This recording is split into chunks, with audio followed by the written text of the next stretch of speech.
Okay, good morning, everyone. Thank you for joining us for our wonderful ArtVenture class. And we have Anna Finnabair Dabrowska. I probably butchered that, doing our class today. So thank you so much, Anna, for being with us, and take it away. Hello, everybody. Thank you so much for joining, and welcome to our joint studio in California and in Ireland as well. So I'm very, very happy to be the host of the class, and I'm very, very happy that you joined ArtVenture online.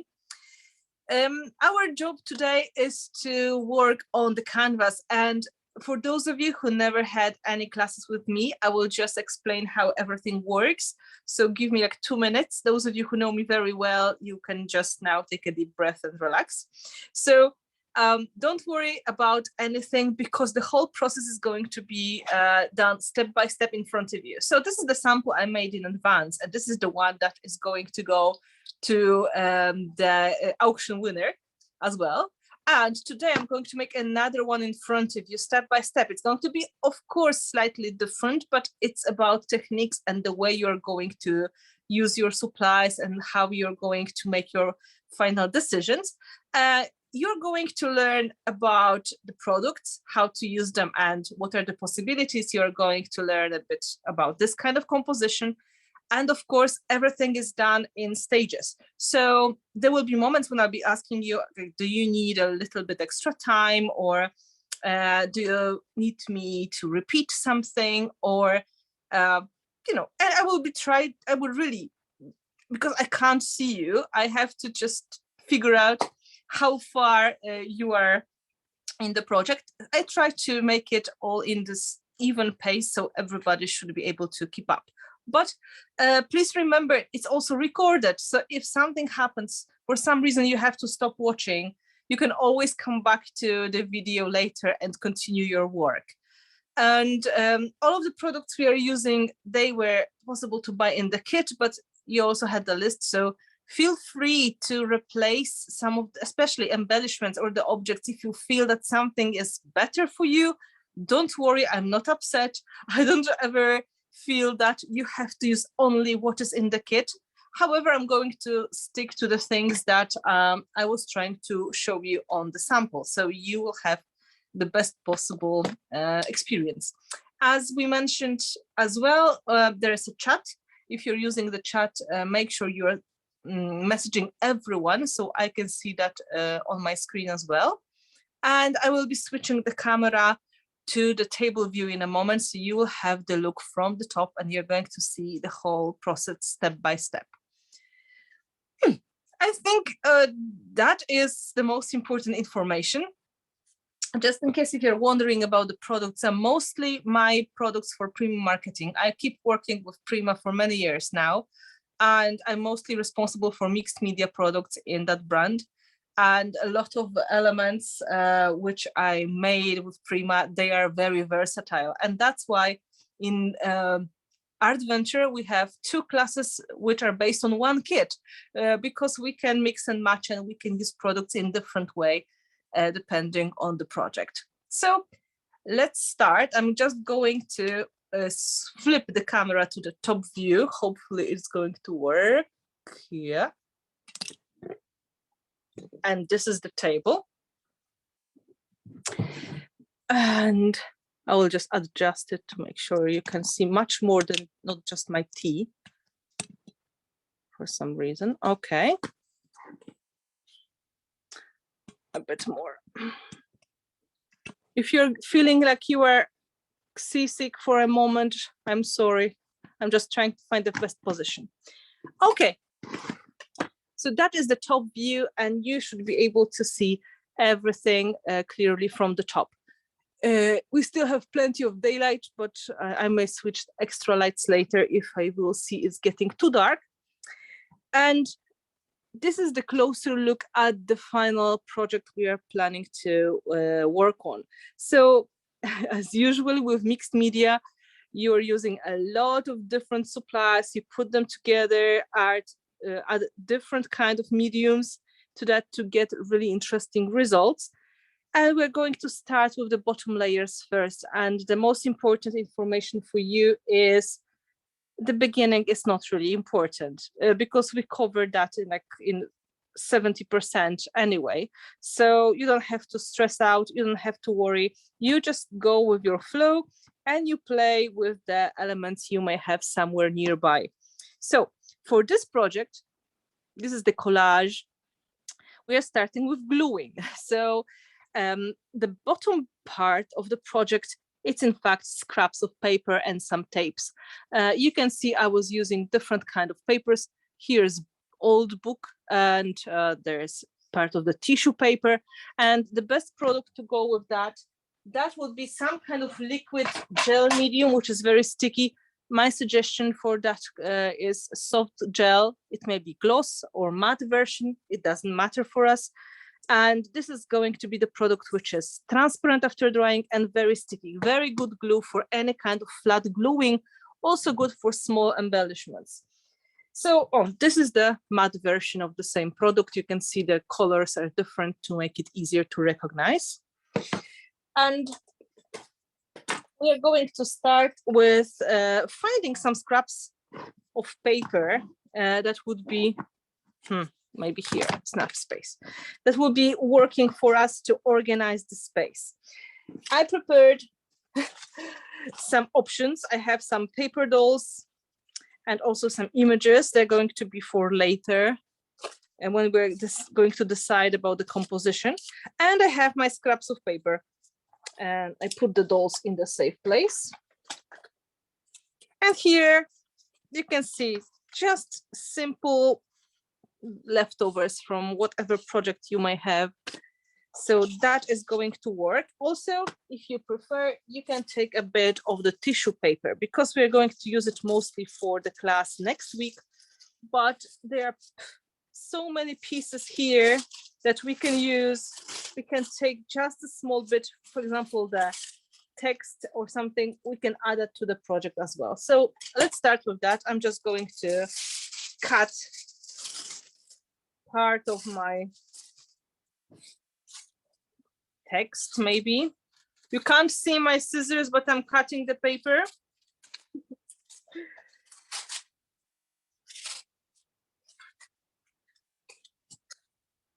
I took the text. This is in Polish, in fact, so I really like it. There's a corner that I like as well. That should be enough. And then I have these papers. You can see we're going to keep the corners of the project mostly white, so you don't have to glue to the very corner if you want to.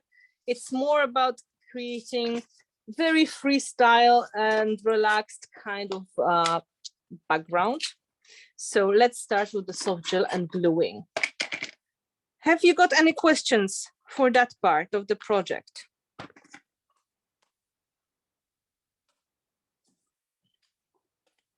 This kind of brush is going to cover the whole thing quickly, so it's convenient. I will just put my first layer of gel medium and start sticking some things. Let's put this one in the corner.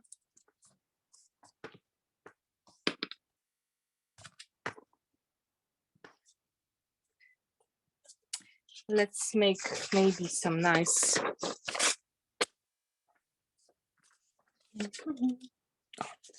This one in this corner.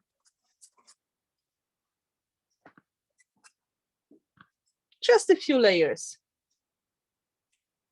Hello, Hanika. Hello, Randy.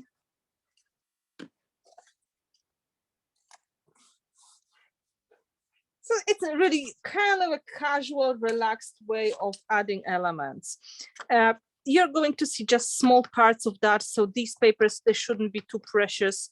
Don't feel too attached emotionally to any of these. Just keep adding and keep playing with the concept.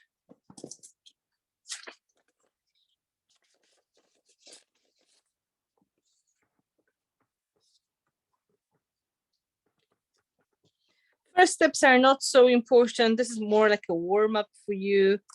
You can just add leftovers of whatever you have at home. It's a great way of utilizing the paper that you always keep for something, but you never really use it.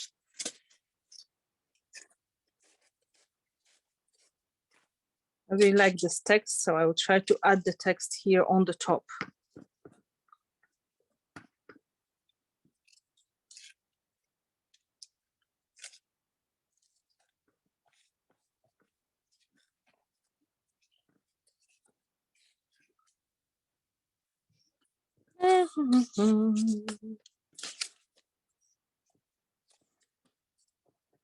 You don't even have to cover the whole canvas. The corners are more important than the middle. You can see how nicely transparent the tissue paper is when you put it on the darker paper tag. Okay, once you're quite happy with the result, you can use the same gel as a varnish on the top, so everything is going to stick perfectly. It's going to be sealed, and then you can dry it with the heat gun, so this way nothing is going to come off.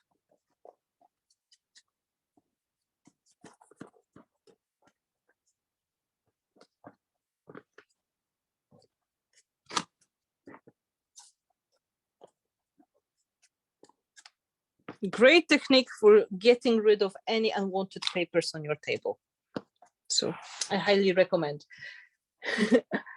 Okay, now it is ready.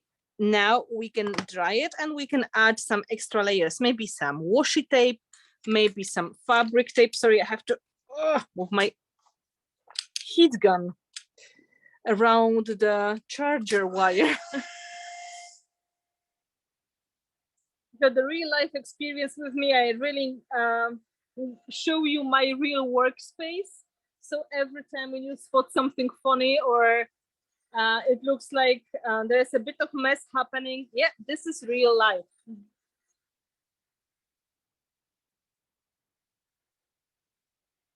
So nothing is staged here except the tripod over my table to show you what is happening. So you can see my mat is not super clean because in real life, it doesn't happen too often.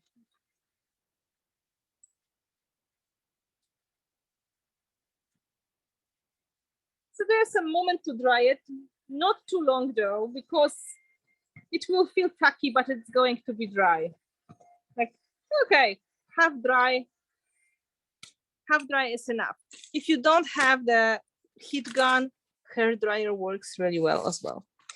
So just cleaning my fingers. And now we are going to work a little bit on the adding the tapes, adding the extra layers on the top of that. And in a moment, I'm going to give you some idea about the composition as well. So I will just take the tapes out and I give you the moment to dry everything. Let's see if I have some tapes here. I have this tape, this tape. I have this tape.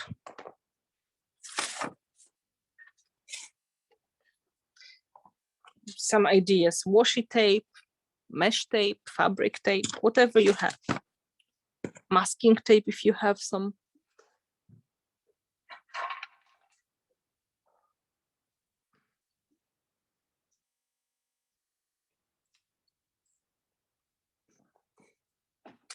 In the meantime, I need to decide what kind of person I'm going to use, because that is going to tell us a little bit more on the composition.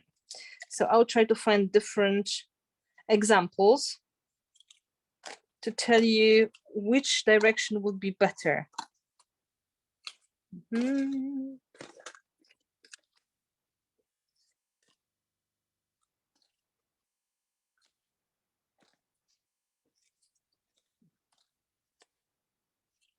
Okay, I have a nice group of people to explain how to organize your space on the canvas.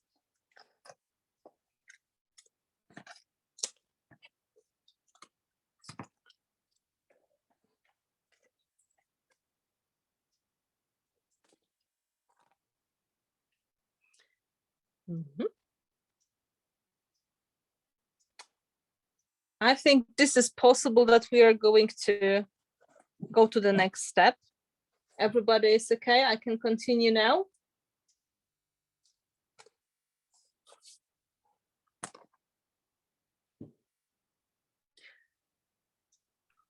So one of the most important and the biggest elements is the frame. This is the one that you are supposed to make in advance using the mold.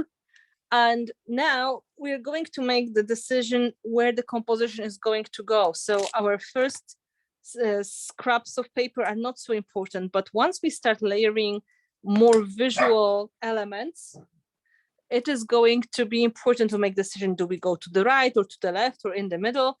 So sorry for this.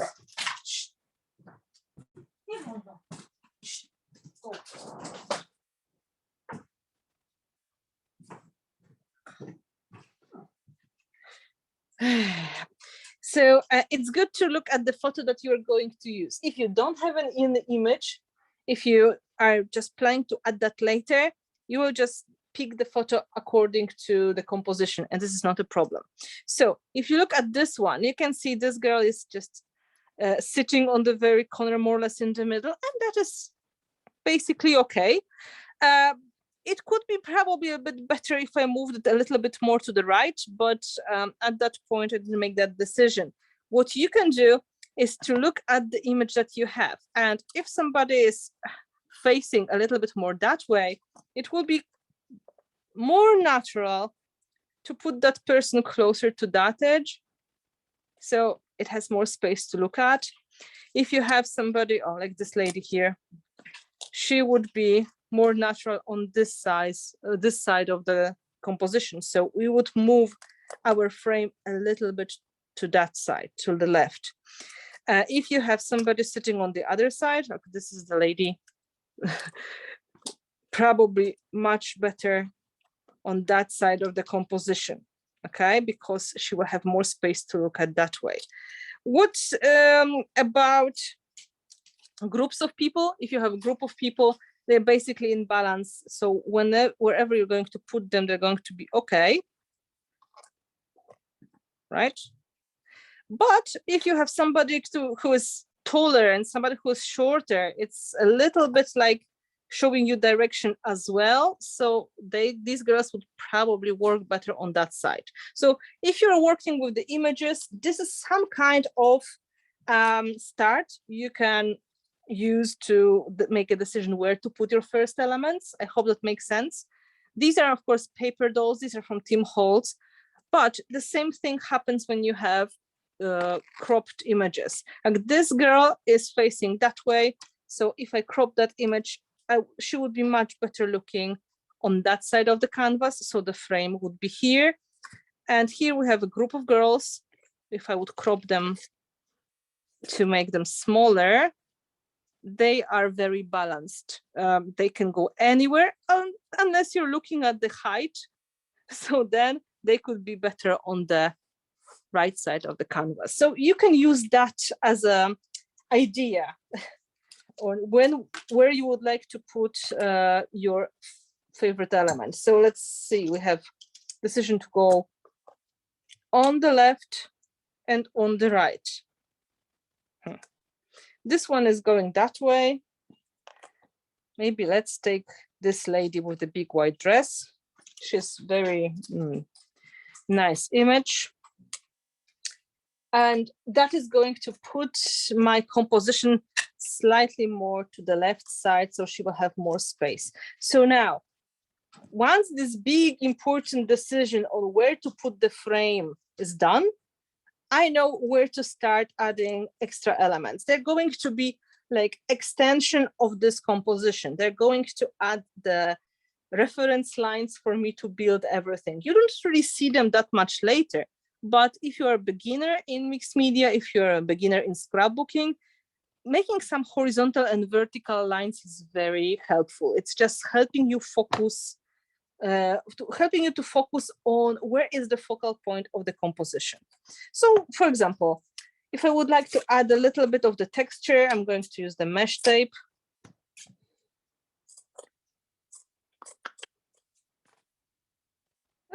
Okay, that was not too successful. Again, I have to be more careful. I will stick a bit of the mesh tape on the bottom and a bit of the mesh tape on the top. Is everybody okay so far? Do I need to explain something again?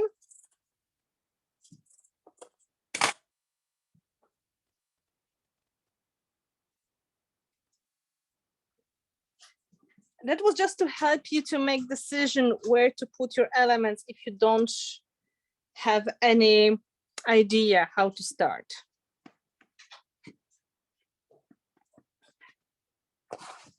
Let's add extra texture on the side as well, because why not?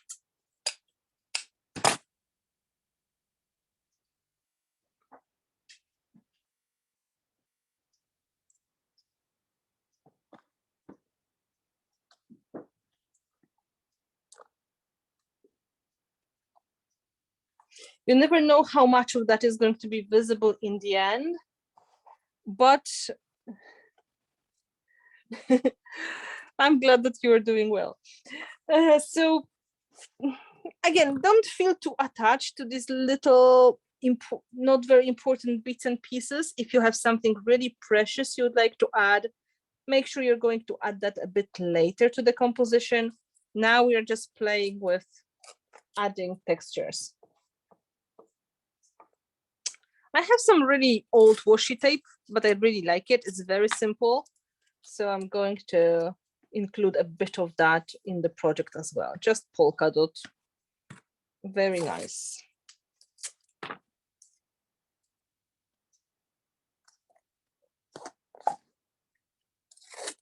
So it's like adding horizontal and vertical lines, which are going to meet somewhere under the main element.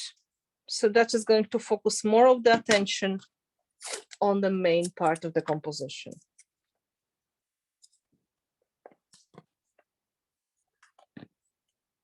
What is also nice when you're adding these textures, they're going to work with paints and gesso a little bit differently depending what they are. So that is another chance to get some extra effects in the background.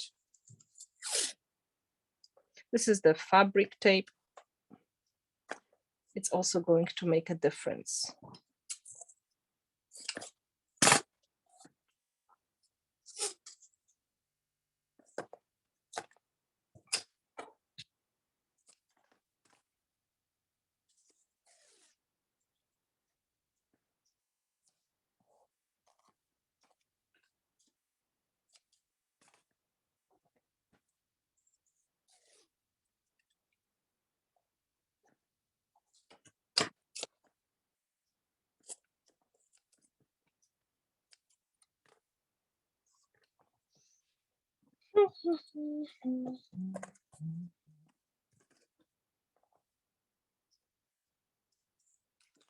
What we are going to see in the end, they're just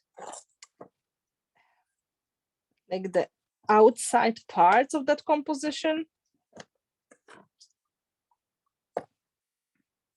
So a little bit of the things on the top, on the bottom, and on the sides. This part I don't like too much because it is just boring. So I'm going to add something in here.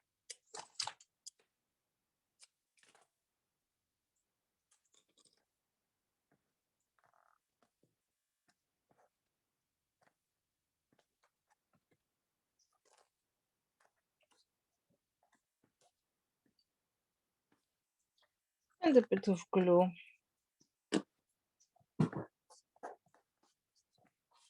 To keep that in position. That should be enough of the textures. I'll give you a closer look. This one is a little bit annoying because it is not going straight.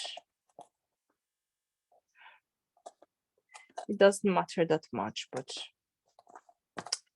because I can, I will fix it.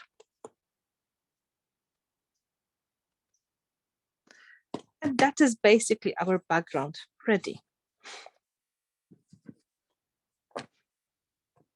and the main element is going to go somewhere on the top of these layers. So these lines now are going to be like natural extension of our composition. I hope you can see how this is constructed.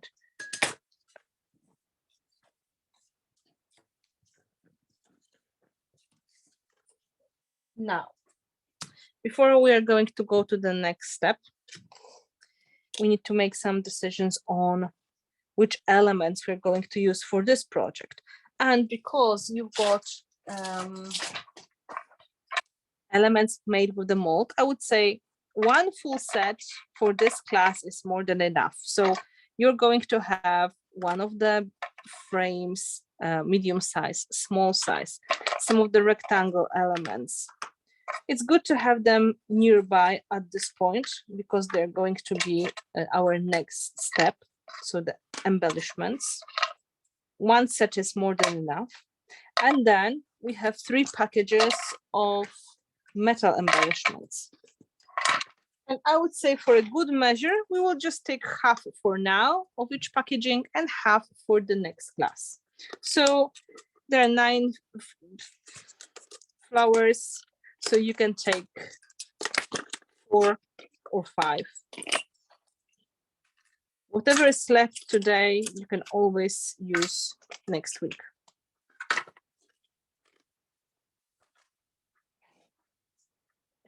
This package, these are the leaves. We are not going to use them that much next week. They're mostly for today, so take them all out. You can put them in the box, like I do.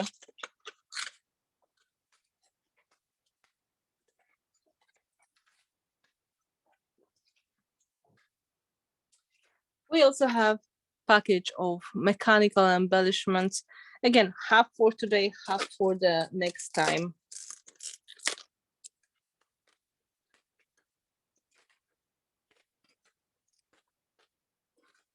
Is everybody doing okay? Do I need to repeat anything?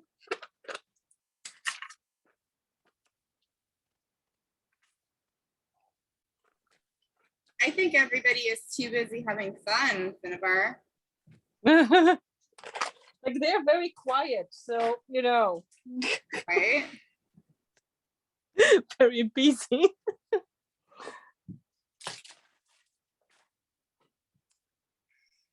In the meantime, you can also get something sticky ready because now we are going to use something which is going to be more dense, more thick to glue these elements down. One of the suggestions, 3D gloss gel. That is the one that was in add-on kit if you wanted to use that. The other option is 3D matte gel. That is also going to work really well if you have that. Modeling paste is an option. However, we are going to use it next week. If you don't have a large container, I would keep it. The next good solution is heavy body gel, which is the thickest of them all. And I usually use it for all of the classes where I'm gluing things down. So it's really up to you which one you're going to use. Anything that is going to be 3D gloss gel, heavy body gel, 3D matte gel, all of them are okay. So it's your decision. It's just good to have something that is going to be thick and very sticky. Heavy body gel is the thickest of them all. This one is a little bit thinner. It's probably closed. Maybe I have something which is open. Oh, this one, matte gel. Matte gel, you can see it's thick, but not as thick as the heavy body gel. I can use that one. It's just different version of the finish. Gloss is going to be shiny, matte is going to be matte. For the gluing purposes, doesn't matter, we won't even see it anyway. You let me know if I go too fast or too slow, please. I need to adjust to your time table as well.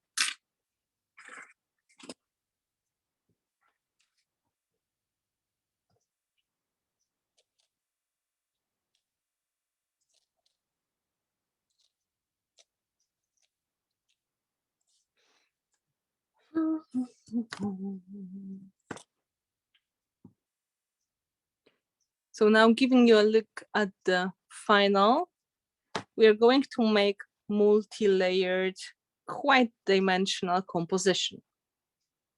Okay, you can see there are multiple elements used. Okay, and of course, the most important and the biggest is the frame. So take a good portion of the whichever medium you are using. And again, I really underline it's important, it's going to be sticky and thick. So 3D gel or heavy body gel, they're the best solutions. You can put it in the lid or on the palette, whatever you prefer. Good portion just in case, because later your fingers will be dirty and coming back to the jar all the time, it's not always easy.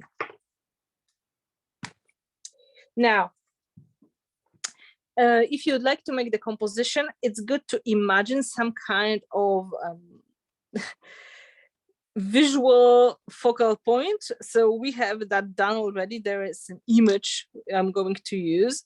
So she is the one who's supposed to attract most of the attention. Other elements are supposed to tell you, look at her, she is important. So we need to organize them that way that she is going to be attracting your eyes from the very beginning. We have some of the large elements, and these are the flowers of different sizes, and they're going to be quite visible parts of the composition. So it's good to have them as the first one, or one of the first ones. Then we have larger frames, as you can see. They're quite good big elements to start with. And we have some of the bigger gears and frames. So in the composition like that, it's usually the best idea to start with the largest elements and then go to smaller ones, and finally add the smallest. And for the smallest finishing touches, we have one packaging of the art pebbles. These are diamond art pebbles. There are many of them in the package and various sizes. So these are going to be our little filling in elements. So you can keep them in the package for now. You don't need to focus on them yet. We start with the large elements. So I will just double check again if I can continue.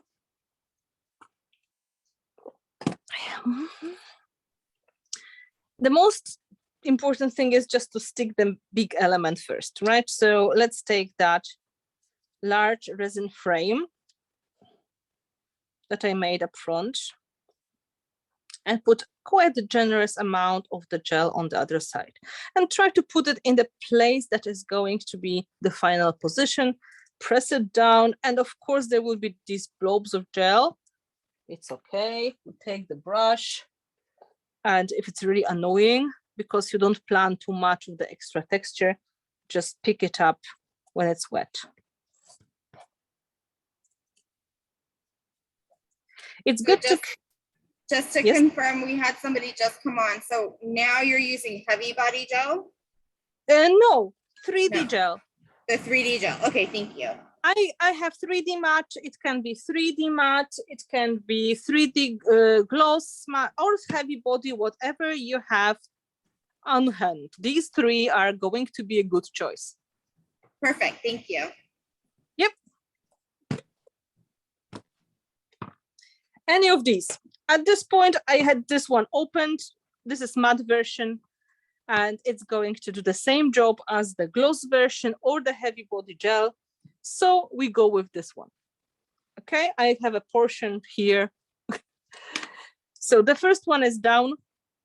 Make sure you press it down, of course. You can even put your fingers on the other side of the canvas to help with the gluing. You can pick up the excess. And if you have that on the brush, put the brush in the water. Otherwise, it's going to dry and it's going to be very sad brush and completely dead after. So now, if you have the image, it's going to be easier to imagine where the elements are going to go. So you can use it for measuring. So you can go back and forth many times when you're organizing your elements.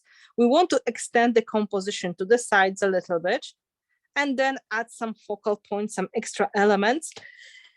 To make it more fun, we can lift that person a little bit up by layering elements on the top. And then, for example, adding extra frames, just to show you, for example, like this, right? We're going to add visual dimension. It's just going to go even more to the front. So keep that in mind.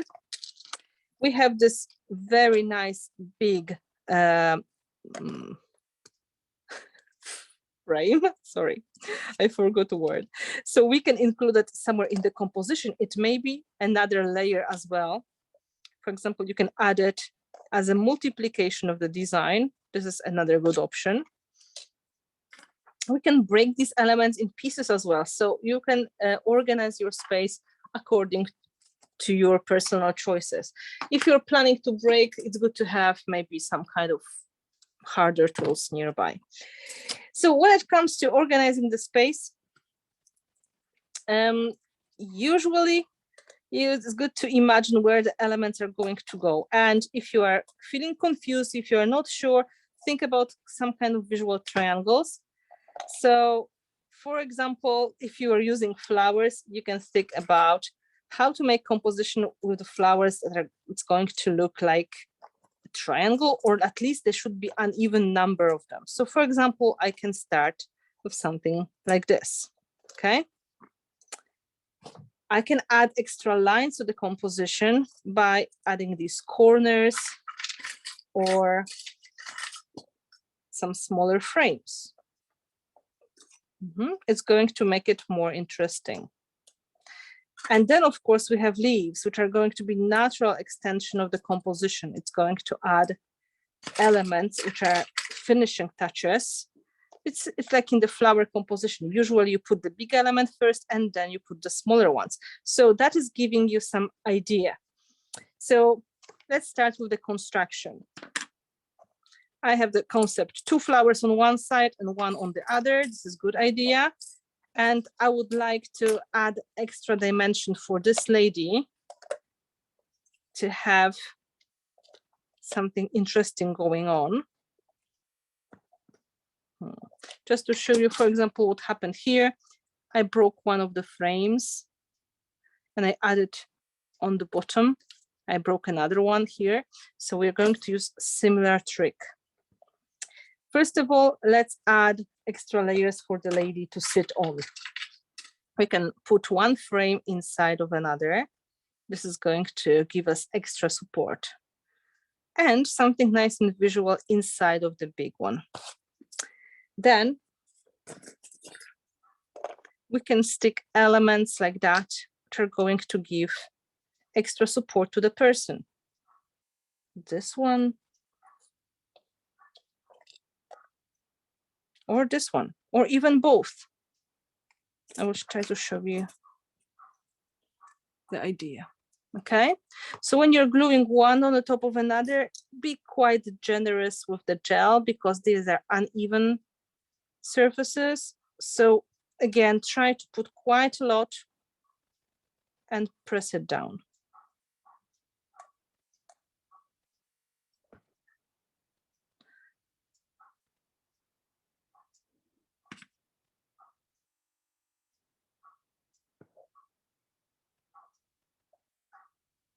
And again, we can check how far she's going to sit.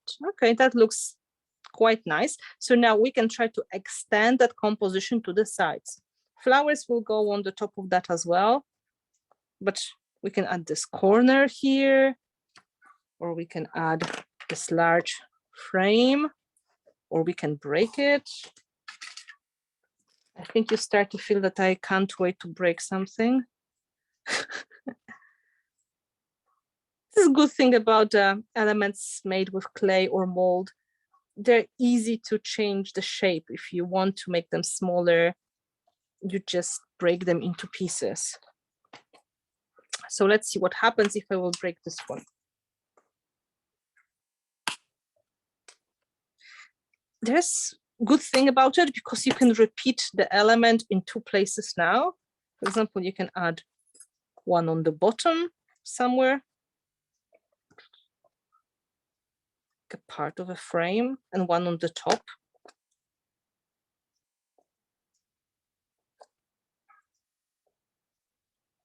Yeah, that looks almost like some kind of architectural element, which I quite like.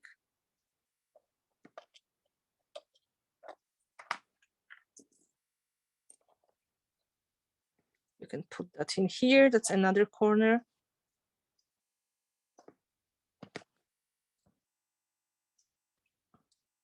I almost put my image in the glue. Haha.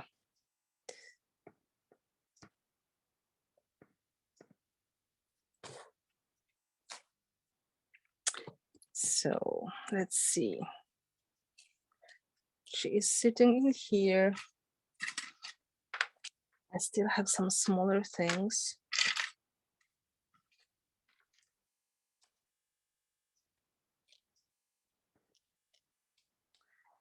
Now playing with the idea of what we can do with that.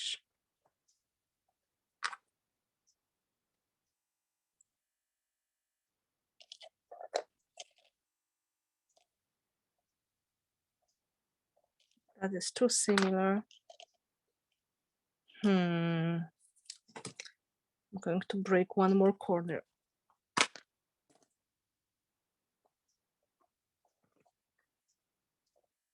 Oh, that's perfect.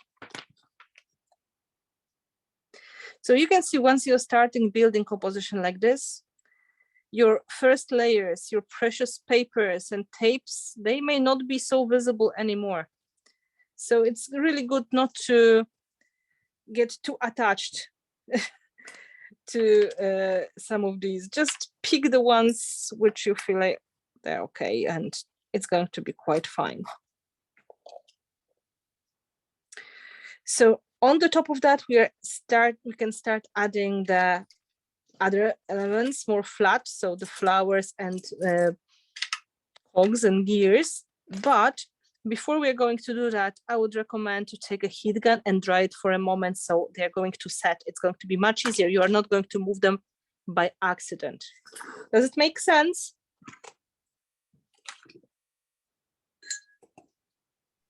Making great sense. Thank you, Anna.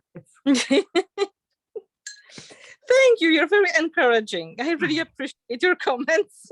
My fingers are full of glue and I'm loving it. So I'm sure we're all doing great. Thank you, Nancy and Jason. They said that they're doing well. Thank you. Yeah, if you need me to slow down or to repeat, please don't be shy, okay? Because we are not in a real classroom, like the real visual classroom, I can't look at you. So any feedback on the timing is always helpful so I can adjust my working time for you. Perfect. We'll keep you informed. Thank you. So this is the moment when you can clean up if you want to clean up, and you can make sure everything is pressed down as well. This is helpful when you're drying.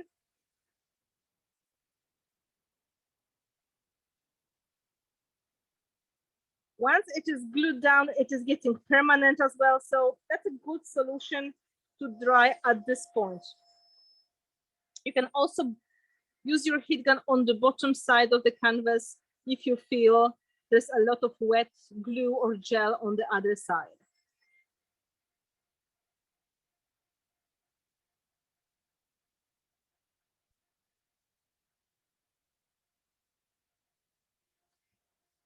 Two more minutes and that should be ready to go.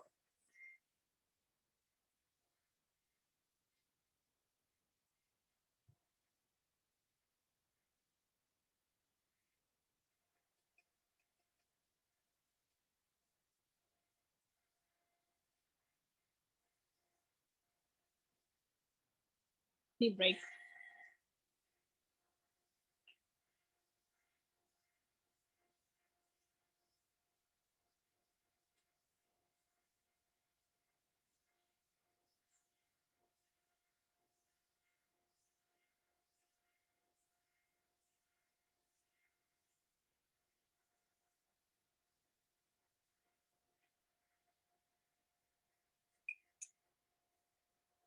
So Art Basics gel mediums, they were designed to work with the heat gun. So when you are heating them, they start to get more sticky and more dry, of course, more solid. At the very beginning, you may feel they are still moving, but this is also because they are still hot. If you're going to let it breathe a little bit, you realize the composition gets quite solid. So it's going to help you with determining if it's really dry enough or not yet.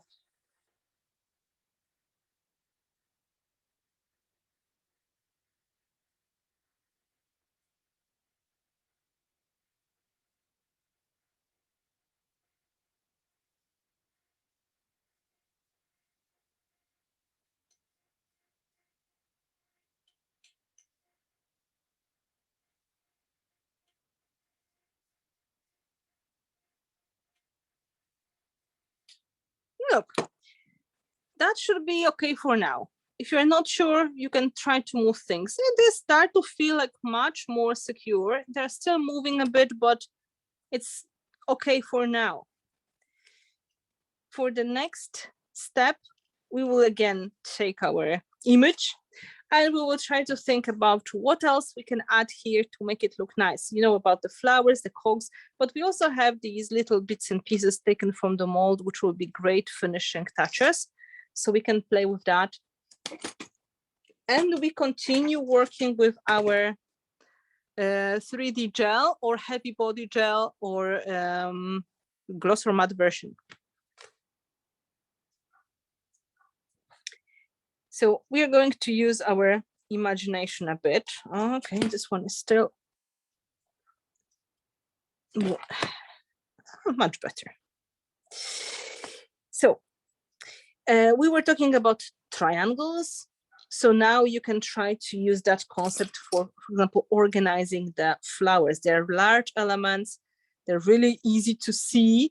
So you can try to think, okay, what would be the good place to stick the flowers and how they're going to work in my composition. So that makes some kind of triangle and the lady is in the middle. So that seems to be not the bad position at all. I quite like it. Now, you can put them in there and just try to work with other elements, or you can just stick them and go from there. I will show you some ideas as well. You can cut one of these flowers into half, and that is really nice element to add somewhere as an extra, for example, behind something or on the top of the composition. Here I used it in that spot because it was very empty. So I figured this is going to be nice add-on. So this is another thing you can do with these. I'm just thinking if there's anything I can do with that. And I think we can add it on the bottom here. It's going to be partly visible. Then, of course, the leaves are going to go in, but also we've got the cogs. They are really nice mechanical elements. They can go as an extension of the composition if you want to stick them more to the bottom of the project. So you can add another visual triangle, or you may prefer to put them closer to the composition and, for example, repeat the idea I made and make sure the head of the person is more visible. You never know what may be the best solution. So now she's having kind of halo behind her head. But triangles are good, and we have triangle of the flowers and triangle of the cogs, and then we can play with that, adding more of the elements here and there to add extra dimension. Also, what you can add at this point is something you can call a counterbalance. We have quite heavy composition here. If you want to, you can add something to balance that in the opposite corner. For example, like a mini frame with one of the elements to just add something that is going to break that quite heavy composition. If you are wondering what maybe the counterbalance here, I add that broken little frame on that side. Okay, so I'm going to start with this counterbalance, and I'm going to stick the small frame I have left from the set. It's going to balance the image and the lady here, so that should work really nicely.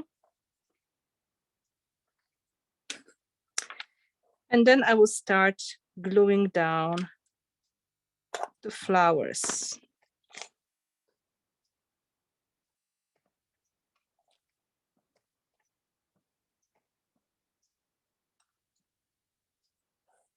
Quite generous amount of the gel. Again. And don't worry if the things are getting a bit dirty. Nobody will see that gel later.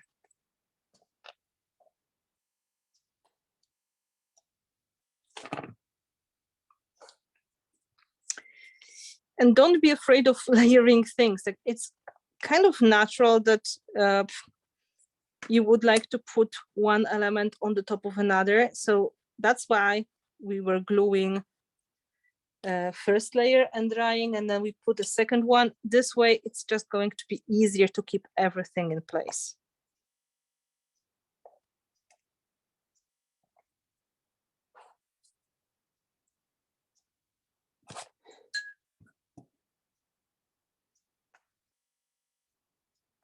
Stick. And of course, again, you can check.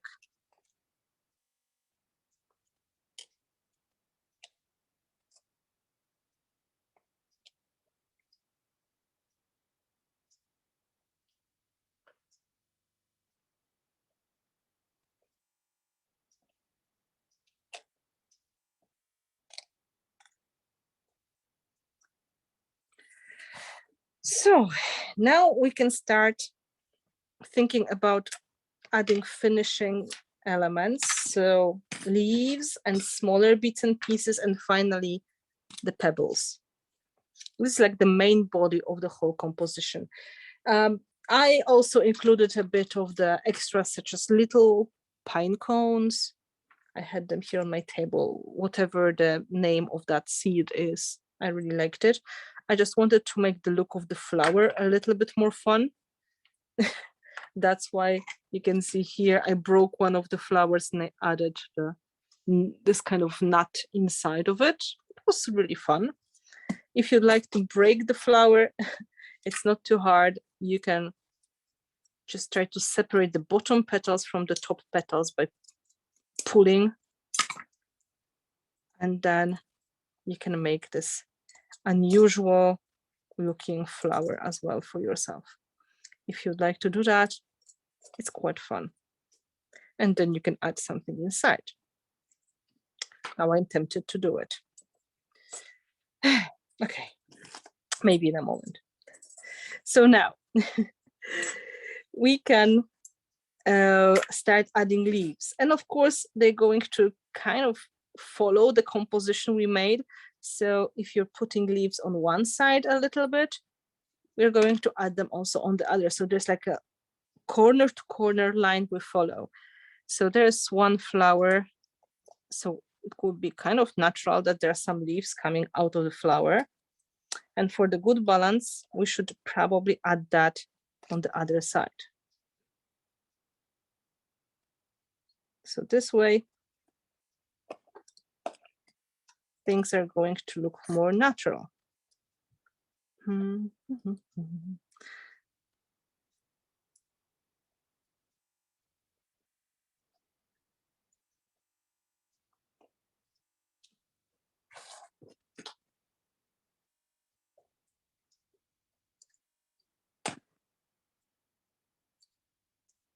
A bit more gel and pressing down.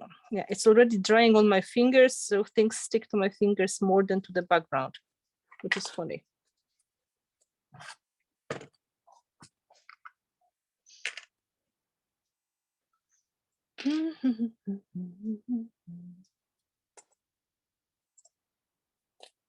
I put her in to see if I'm going to add one more flower, if it's going to be too much.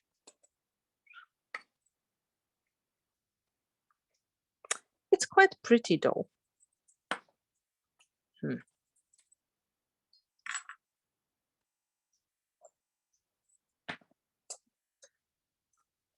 I'm going to take this one and make more of the floral composition here. And one more leaf because of that.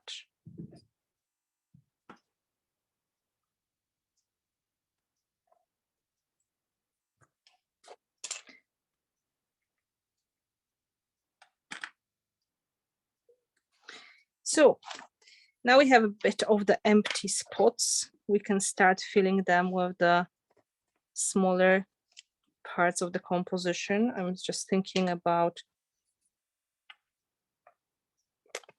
adding more of the gears on the frame.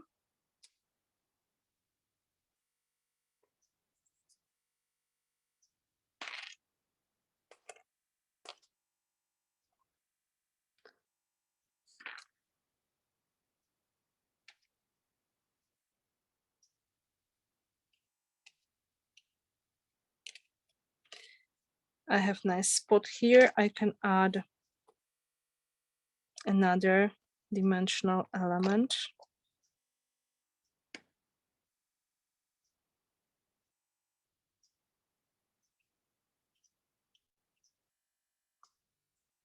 Yes, stick.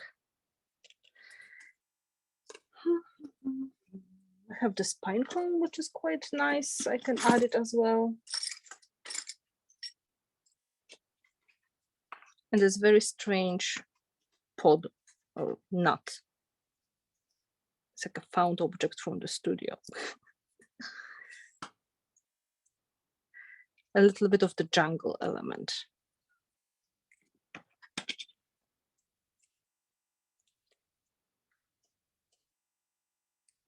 If you have anything that you really like and you would like to include in your project, this is the right moment to think about that.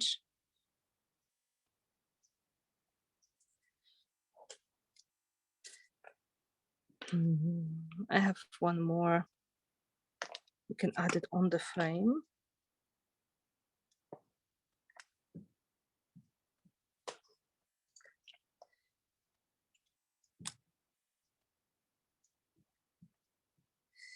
I've got this.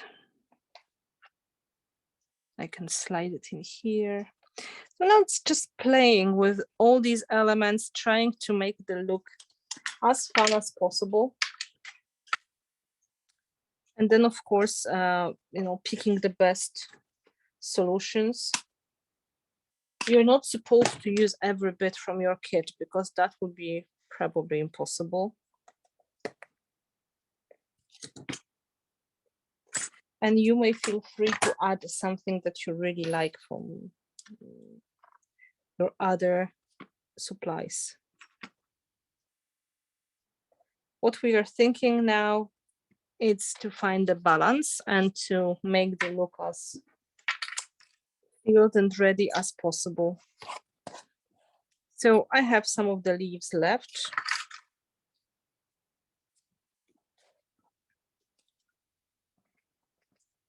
I will try to clean up the extras of the gel. I'll try to press down all the things that I think need a bit extra support.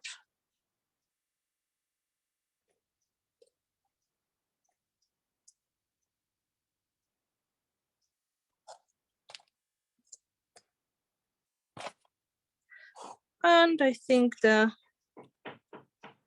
main body of the composition is ready. You may want to think if you would like to add some of the pebbles now, or you prefer to add them later so they're going to stay clear.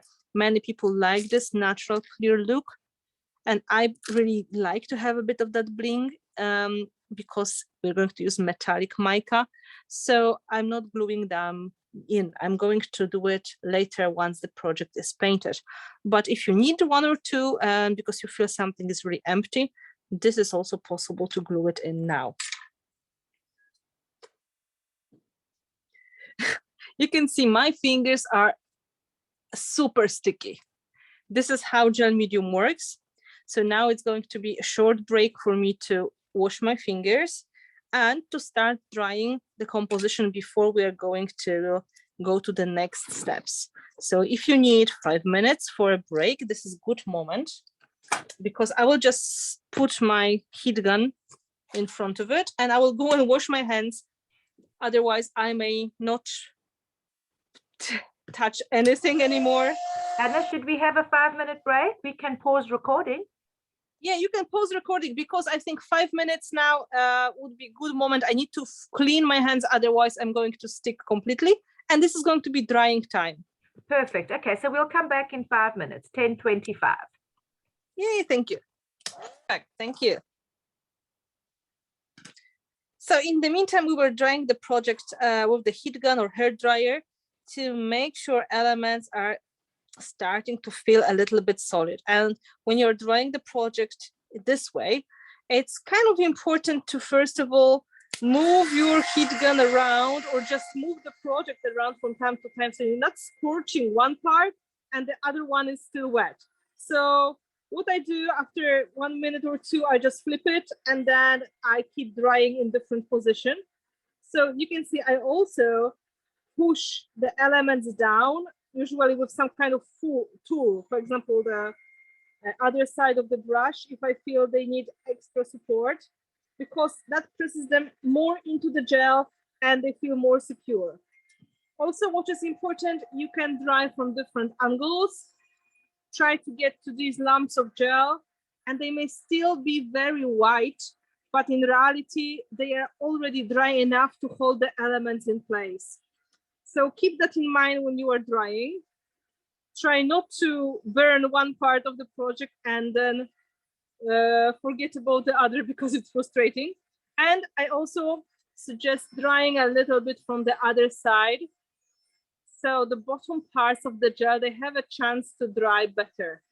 So these are the good tips when you are using your heat gun, not for embossing, but for drying your project.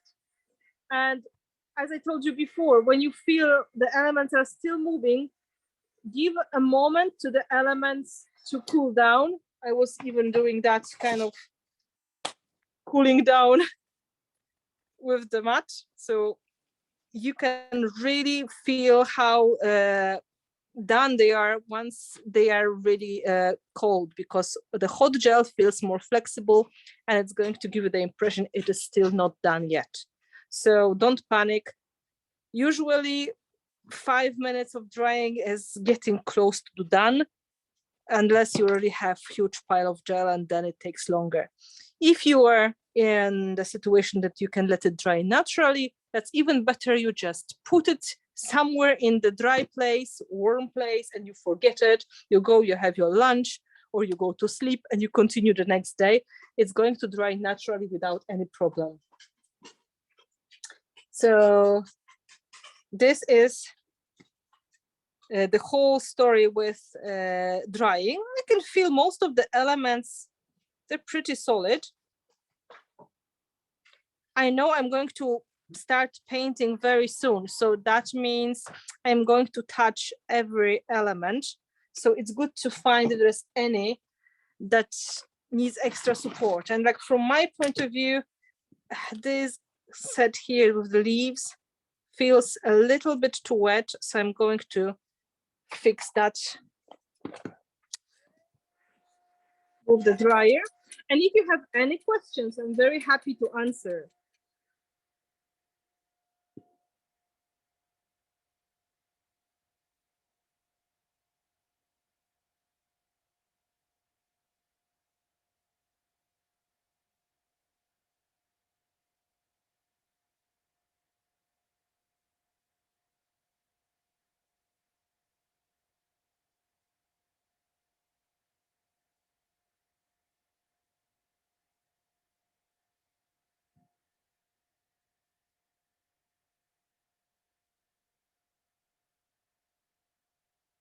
No questions.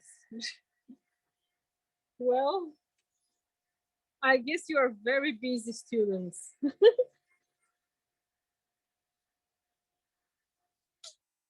Now, getting ready for the next step. And for the next step, we're going to work with gesso. Gesso is going to be used for both classes. So after this one, you should probably have half of that left. If you are going to run out of the gesso, you can always take any other gesso you may have at home, as long as it is white. So there should be no problems here. And what is important with the gesso, this is heavy version. So you can see this is white heavy gesso. This is the big container. This is the small one. You will be able to add extra water to it if you want to make it more transparent and more liquid. This is not going to be a problem at all. We are going to focus on two things. Let me show you the original project.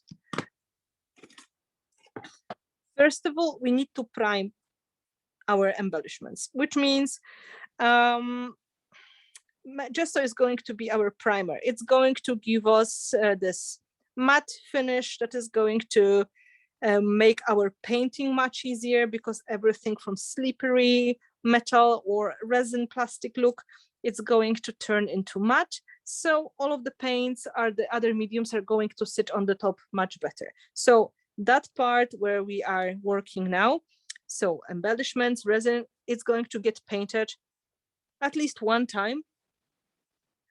So it's maybe not beautifully white, but it is going to be ready for the next step. Also, white gesso is going to be our white paint. We're going to use it on the background to add this, let's say, whitewashed effect. So the corners are going to be a little bit more white than the inside. So it's going to have this nice finished look, and the whole composition is going to focus more in the middle. So the corners of our paper are not going to attract too much attention. We're still going to see through it, but it's going to be more blended with the natural color of the canvas. That was a lot of talking for two simple steps. So if you have your tube of gesso or your jar of gesso, depending what is your preference and what you have at home, it's good to have a big flat brush as well for the background, and maybe smaller flat one for the elements. I would probably use something like this.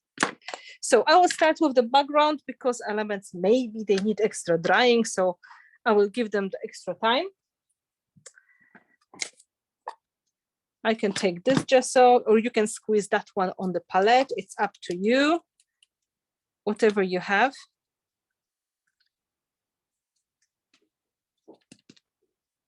And then I would start from the outside and brush into the middle. So you can take your canvas and just add the first coat of gesso on the sides, and then start brushing into the middle of the composition. Remember, gesso is going to be more transparent after drying, so usually one coat is never enough. You're probably going to put one coat close to the composition, but 2 or 3 in the corners. It's very relaxing, in fact.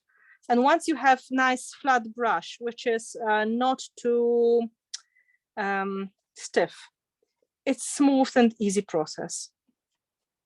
You can see I painted over, but this is going to get transparent once we will start drying. Of course, you can start painting over your embellishments as well, because we are going to paint them anyway.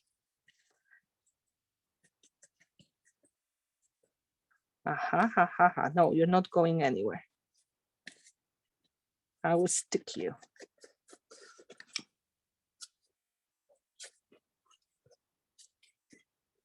So from the outside to the inside.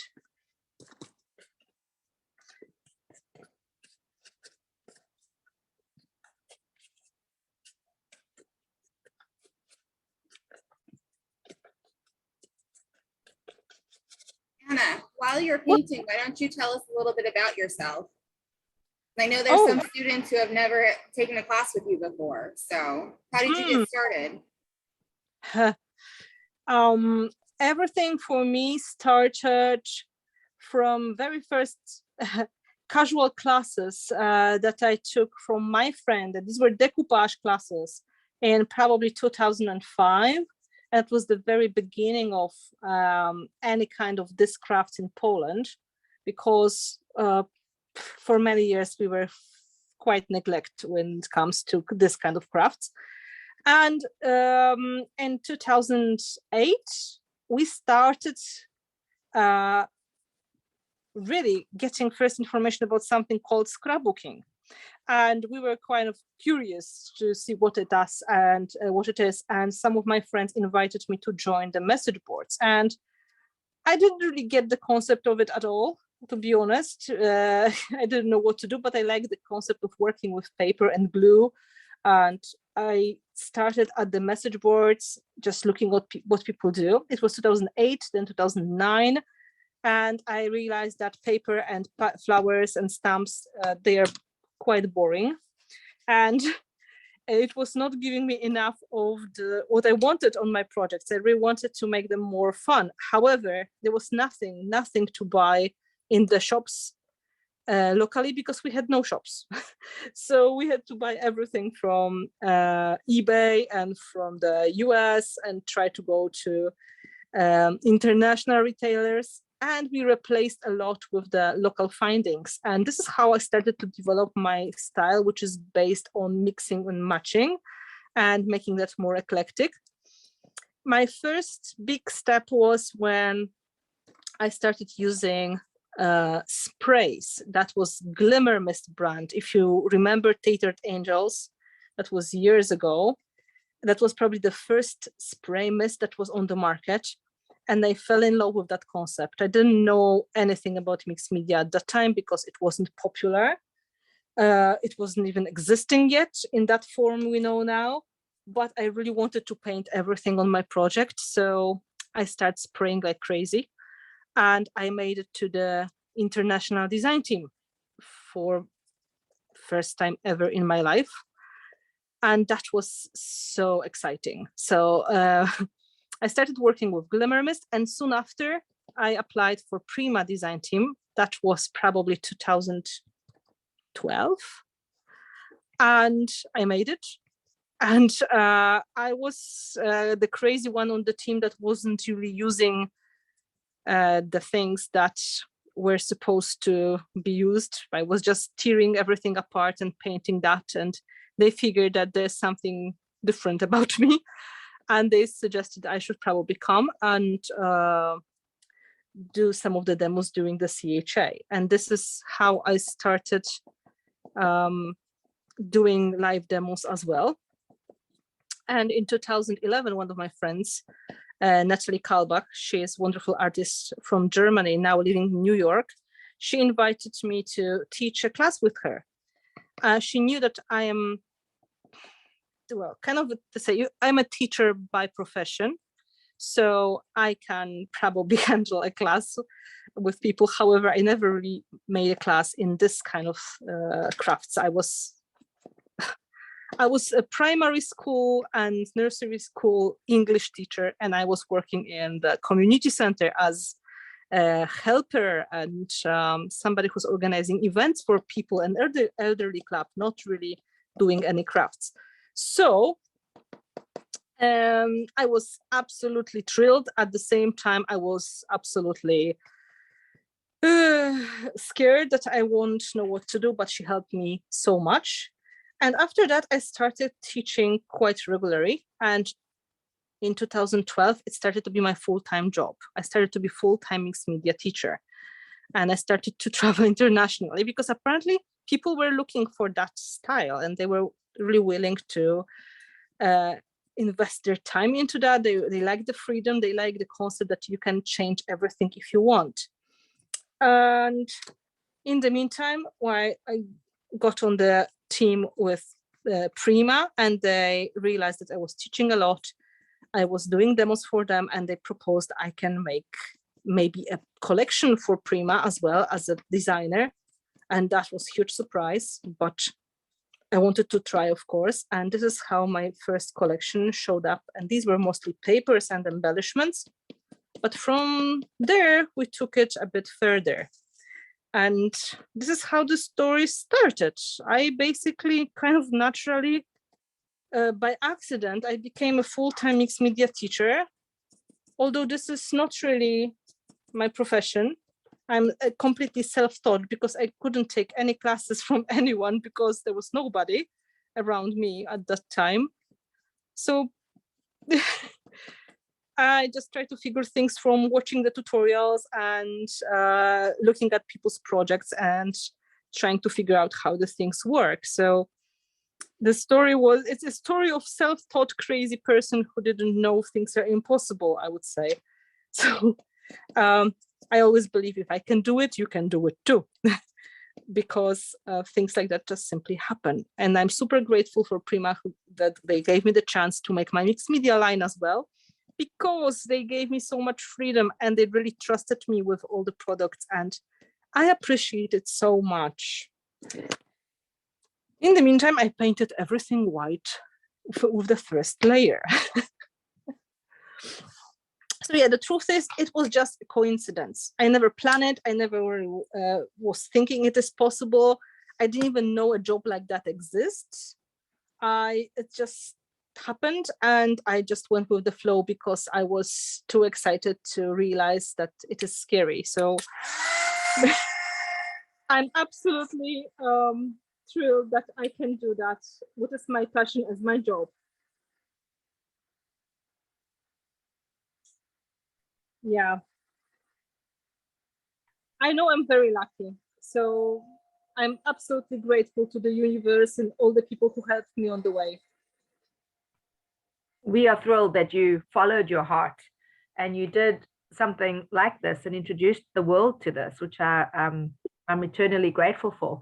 And Jason and Nancy said you followed your heart and passion, and you did.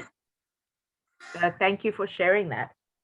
Well, I did something that I just didn't know what will be the result. There was nothing to lose. Once I decided I'm going to drop my full-time job and start teaching, there was nothing more to lose. So I just wanted to make it the best possible way, and I tried to be the best teacher I can. And I really love learning new things and developing things and thinking about how to break the process for people to make it more approachable. And this is just kind of the most fun thing that happened to me. And I'm absolutely amazed this was possible, but I guess it was meant to be, because as you said, there was a moment in the time when somebody was like me was apparently needed, and that was my job to start doing mixed media and encourage people to try their own style, to try their own things. And I really hope I'm encouraging and I can be helpful after all these years as well. Okay, so look, this is the first layer. You can see it's still very transparent, and I don't want to cover these parts anymore, but I would love to blend the corners a little bit more. So with the second layer, I'm going to go a little bit closer to the edges, and I will keep these as clean as possible.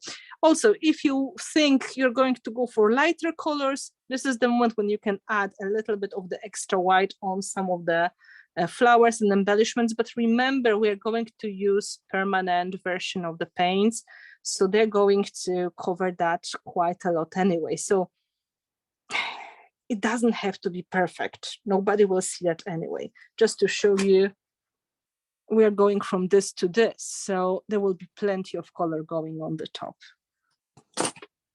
So first the corners.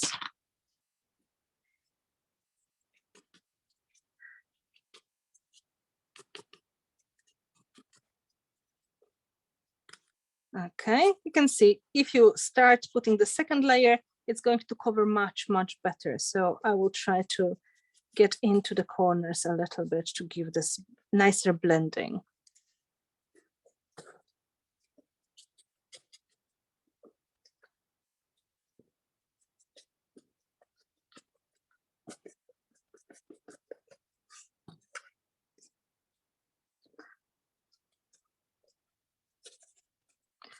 Also, what is really fun once you discover some products which really make your job easier, you really want to share that knowledge with people, and you really want to make something which is going to be good for beginners. And this is how we made the Art Basics line, and how I tried to make a nice selection of these like staple products that are going to be useful for 90% of mixed media projects. So whatever you get in Art Basics, these are the products which are focusing on versatility and on making your life easier as a person who's creating. So if the gels are supposed to be used as paste and glue, they're really sticky. If the gesso is supposed to give you texture and color, it's really going to be thick. So this is my way of thinking. I try to create products that I really love using myself. So this way there won't be any problem when I need to explain things, because I really know them by heart. And so far, looks like a lot of people believe they are good for what they were made for, and they really like the brand and they really enjoy using them. So I feel so happy that my choices, they work for other people as well. There was one stubborn element that doesn't want to stick, so I just glued it again. And then I'm taking the smaller brush and I'm just adding a little bit extra of the white on the darkest embellishments. Have you got any questions about anything that was mentioned so far regarding the techniques or my story?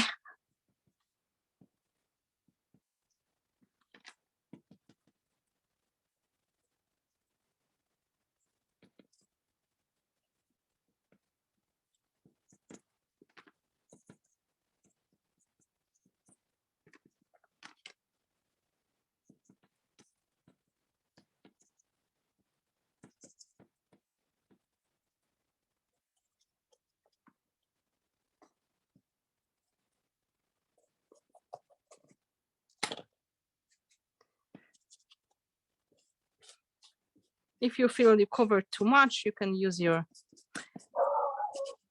wet wipe to remove a little bit of the gesso when it's still wet.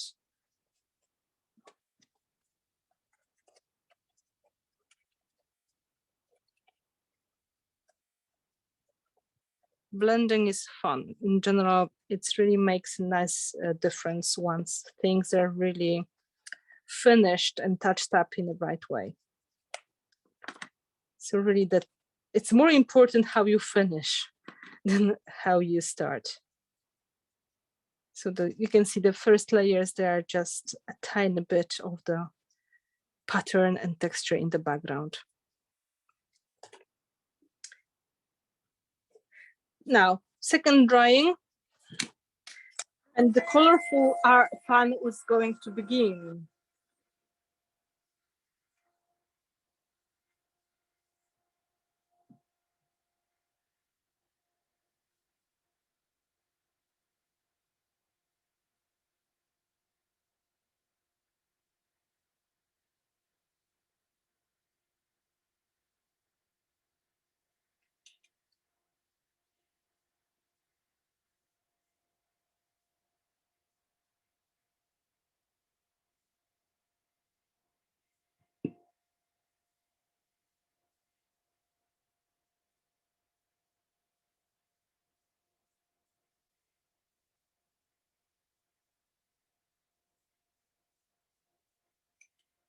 So now it's a good moment to dry the corners, the edges. You will see how much of the white you really have. If you decide it's not white enough in the corners, you can add one more layer. If you feel this is okay, then leave it as it is.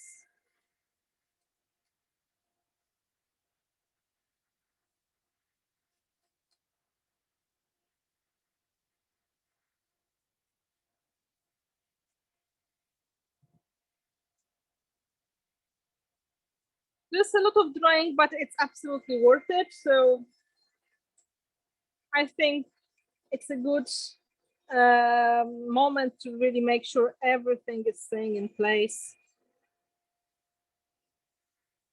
Just to dries quickly, that's a good news.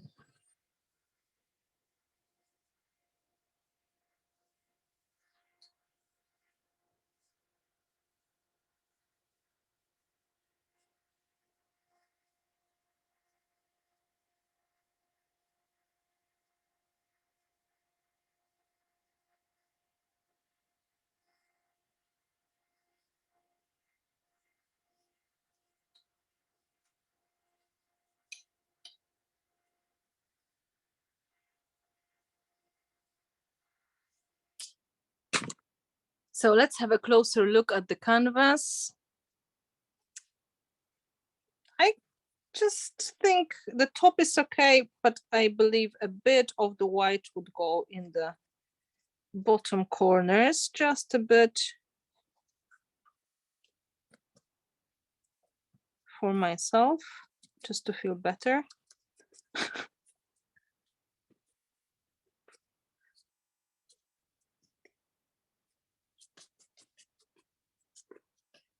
And then we are going to switch to the new product. We are going to use mica powders and fluid medium and water sprayer. So if you're getting ready for the next step, this is what we are going to use now.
Now, you can start thinking, what would be your favorite color palette? Because we have 6 colors in our set. So it's up to you which ones you're going to use, but it's good to have like at least 2 as a start, because that is going to give us nice contrast.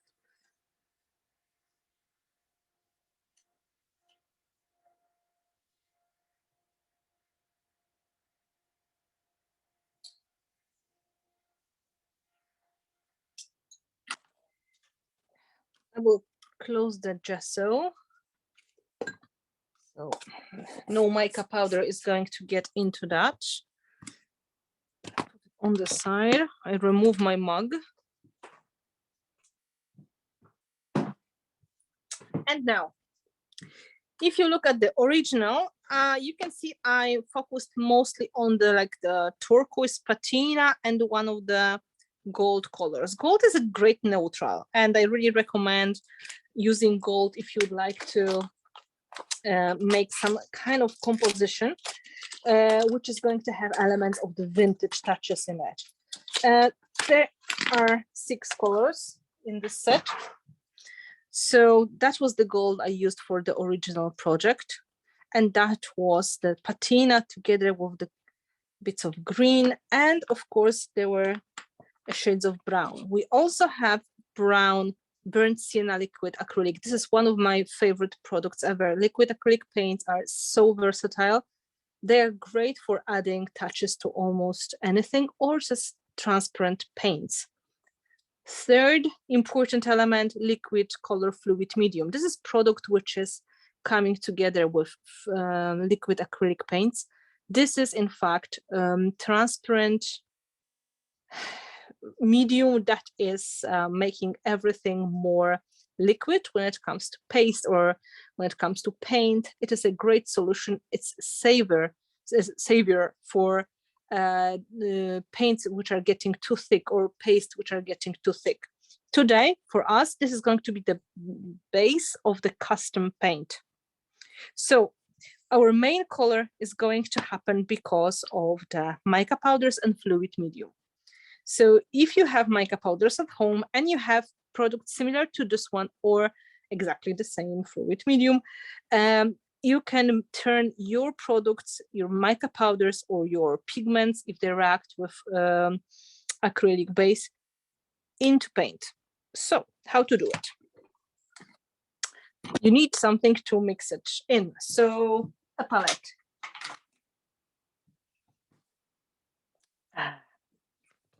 Let's say this is clean enough. Then let's pick the colors. I'm planning to go with similar color palette as the original. So let's take 2 shades of green and let's take gold. We're going to use brown for some touches as well. So you take mica powder. Remember there's a sticker. So under the sticker, this shaker. So you can use it like salt and pepper. And you take a small portion of the mica powder on the palette. You close it. Next color. Patina turquoise. This is the fresh set, so because they like to go everywhere, we try to put the stickers on the top, so that is reducing the mica activity, but as you probably imagine, it is not fully possible to control.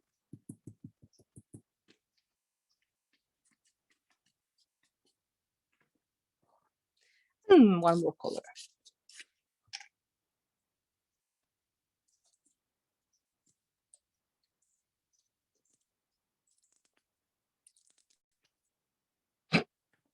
I removed the shaker together with the sticker. Very good glue, apparently, very sticky.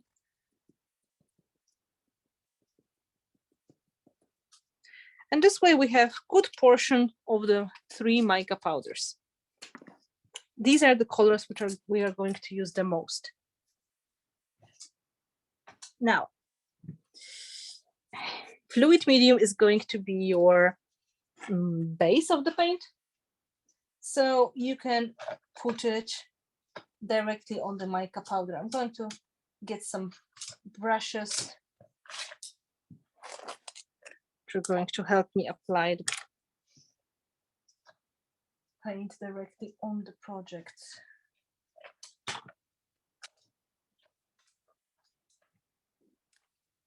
So first thing, mixing. You put like a teaspoon of the product.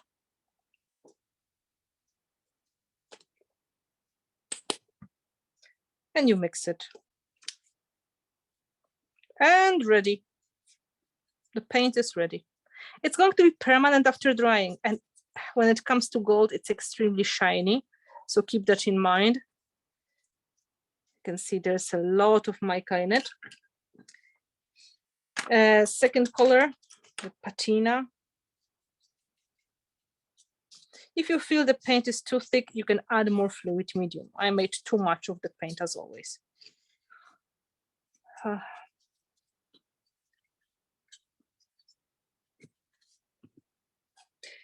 As long as the fluid medium is wet, the paint is active and you can use it. And a bit of the green. And of course, you can use it the same way as any other acrylic. So if you want to, you can just paint, with a full color. And there's no problem, and it's going to dry permanent, like any other metallic paint. But for us, what I wanted to do is more delicate look with some drips, with more like watercolor effect. And for that, we're going to use the sprayer. You can put mica powders in the spray and then spray it, of course.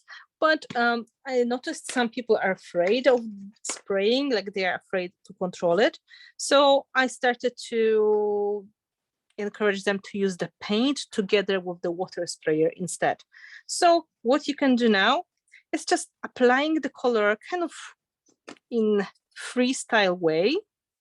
Let's say in 3 spots to start with. And then using water to make it flow. Just like this.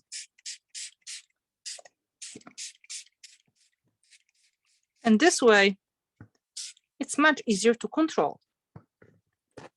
You can move your canvas a little bit. And when it is wet, you can pick it up if you want to.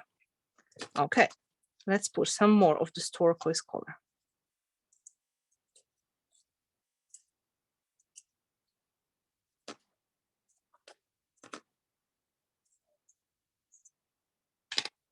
And water. As you can see, I start with 1 color only to start, just to make it easier. Now you can go on the background as well to add some delicate color effects. And again, don't be afraid of the water. And now, if you like what you have, if you're quite happy with the first color distribution, you can just dry it.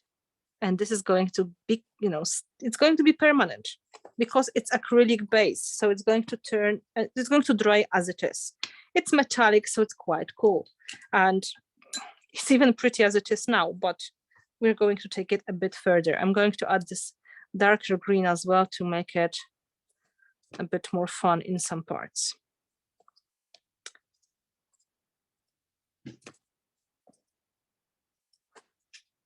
So they're going to blend with each other.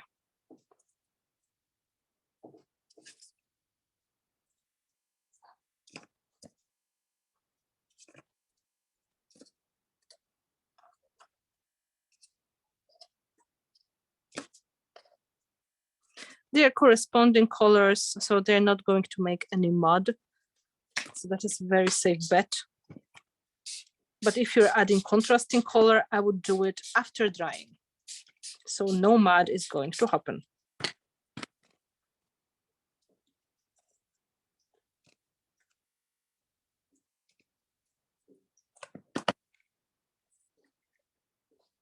Let's dry the first layer of our paint.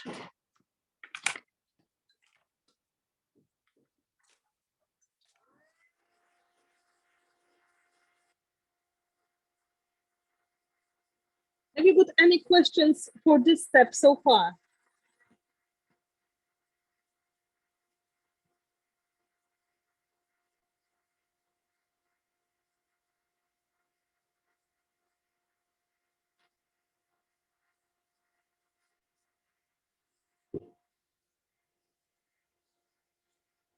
It takes a moment to dry, but you will see using your heat gun, you can also move the elements, move the paint a little bit if you want to. For example, now we have quite kind of cool drips. And you can see how the textures are going to be affected by the paint that is on the top.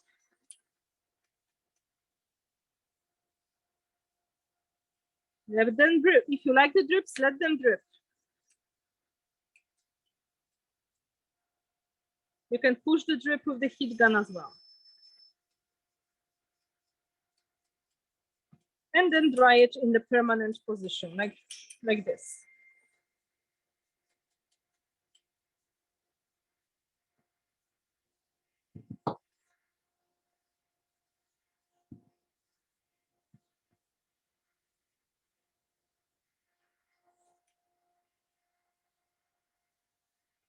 I will bring a paper towel.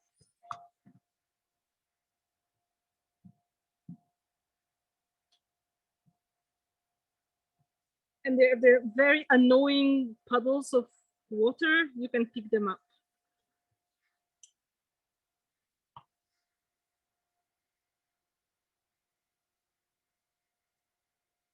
Is everything okay so far? Am I going in the right pace?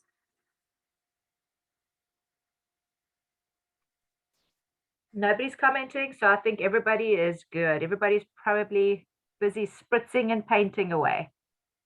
Very good. I'm happy that everybody is okay.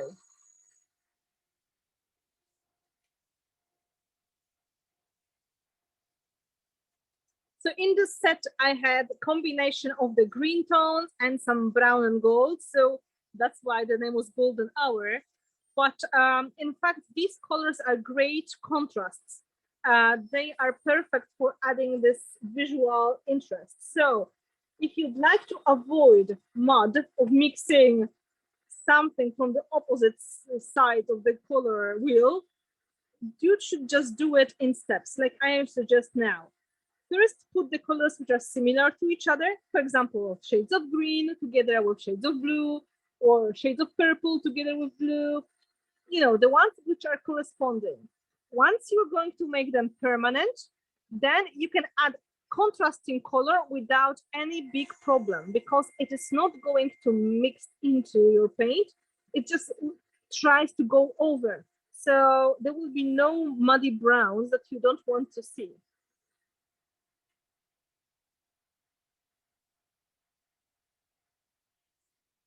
Now we're going to add a bit of gold. I will just make sure there are no unexpected water puddles. That's why I put it upside down. There was a bit of water coming from the behind, which happens quite often with this technique, so patience is advised.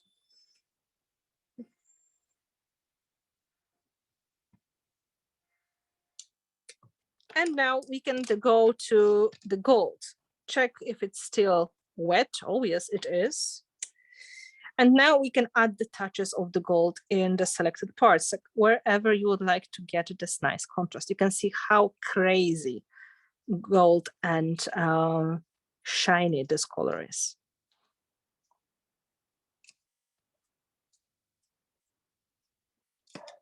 And of course, for some visual effect, it's good to have it in some kind of triangles, 1, 2, and 3.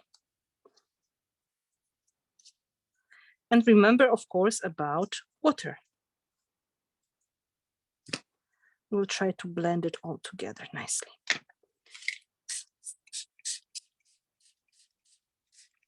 If it feels very colorful now, don't worry, we're going to marry it all together with the next product.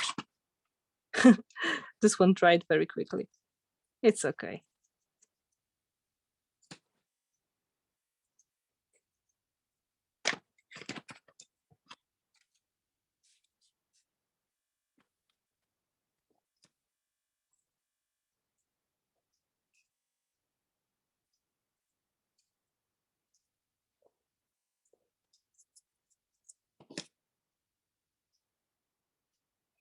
It feels very bright at this point, but we didn't add any brown yet. So that's why you may have the feeling that this is a bit too much in some parts. Let's add a bit of gold in the background here and here.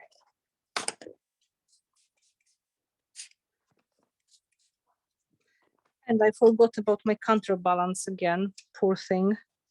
So I will add a bit of color as well.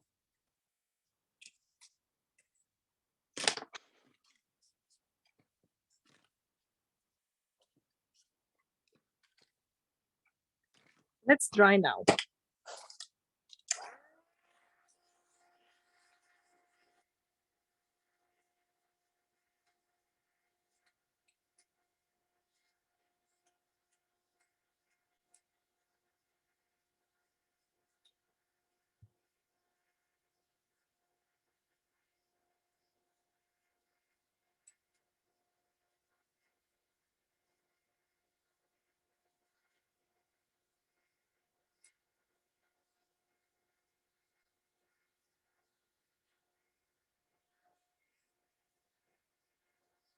I will just double check how much time we have left, just in case, because I don't want to be in anybody's way.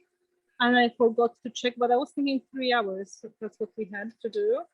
The session is until 12:30. It is now 11, almost 11:15. So you have just over an hour. Perfect. That was what I was thinking. We will be surely ready for that time.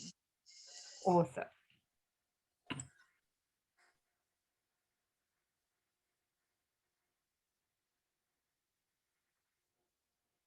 So very careful drying, of course, checking that the water is not attacking us from unexpected directions, because it may happen. And we are getting this very bright and very colorful effect.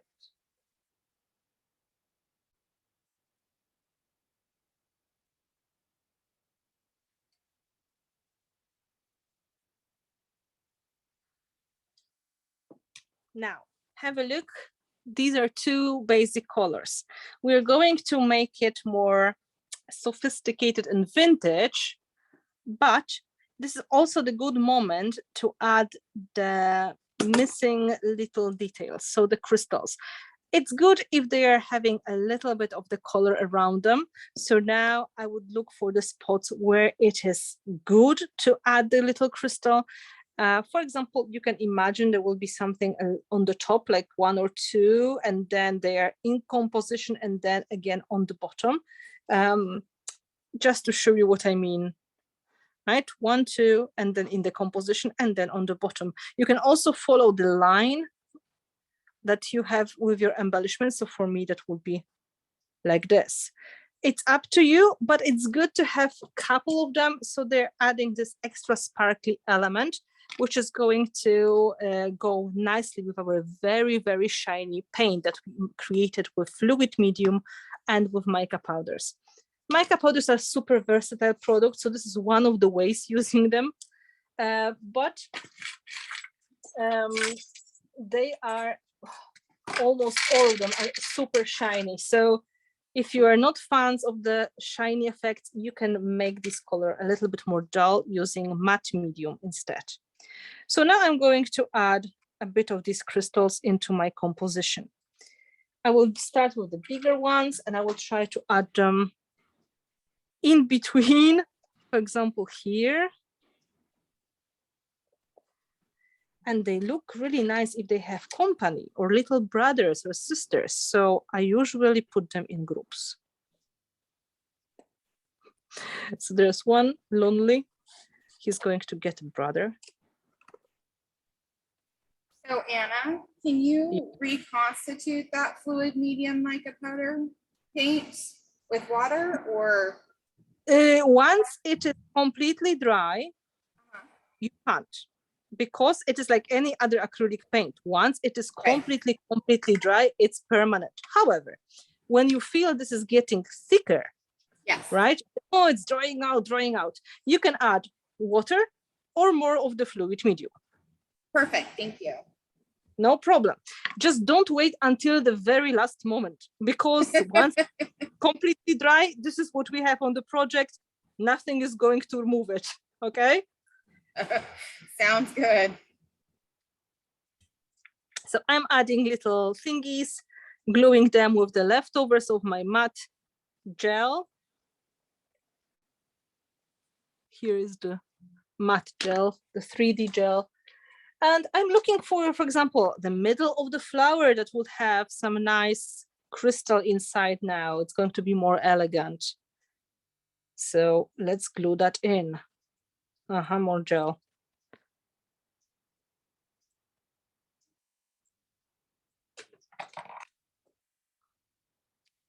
The main painting is done, and now we are just going to go with more delicate touches. And it's really nice if they're getting a little bit of the attention as well. So they are not just like crystal white. So this is the good moment to add something. Remember, you can layer them on the top of the elements, for example, like here, or you can put them under the elements.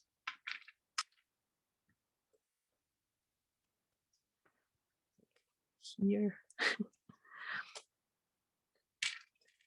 You have quite a lot in the packaging, so you can play with solutions, options.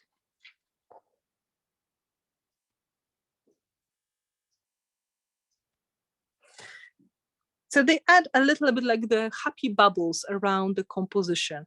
I add it in different positions. Also, if there's something super ugly, like it does happen really, sometimes you will have a spot that you don't like, there's a blob of gel or something. This is the moment when you can hide it under a pretty embellishment.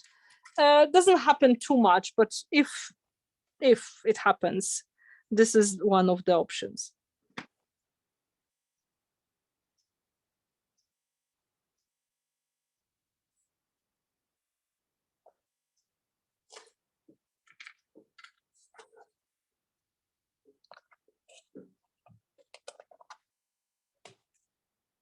Oh, come on. Stick.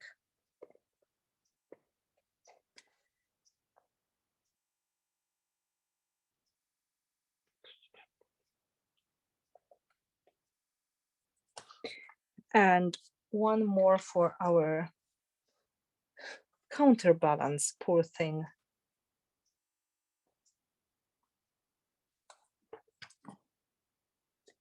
So this is adding extra bling. And we dry that to make sure it is all okay.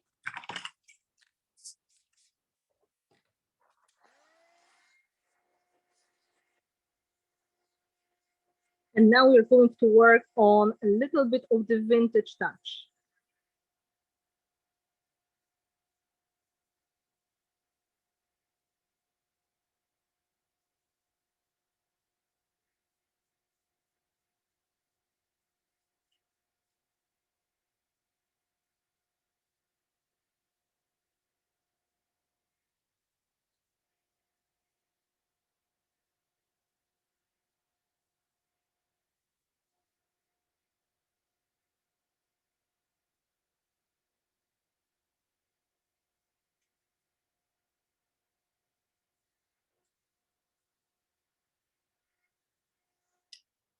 I just found out I need one more.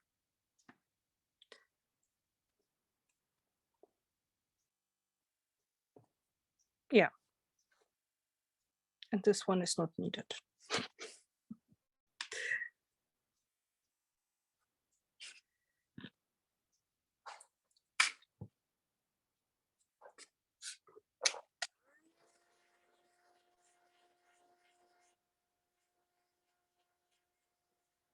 So a bit of drying, and we will go to brown and the color that is going to be our element that is going to bring the details back.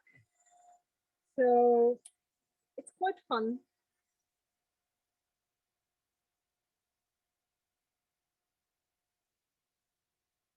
First of all, we get our burnt sienna liquid acrylic ready. We're going to use it in a similar way to mica powder paint, but this is going to be more for adding the natural shadow and to create the effect of the vintage look. Other option is using mica powder in the brown color, but I think this one is even darker. This one is more like tea stain color.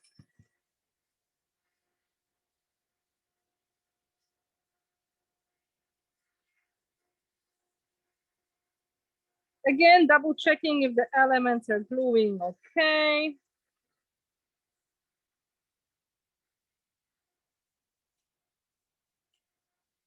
Get your water sprayer ready.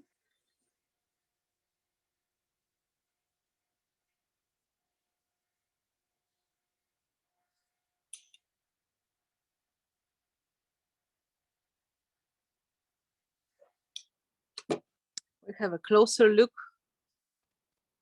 You can see the gel under the crystals is getting more transparent. The more dry the gel is, the more transparent it gets. So it's quite safe option. I'm thinking if my table is getting too dark, just a second.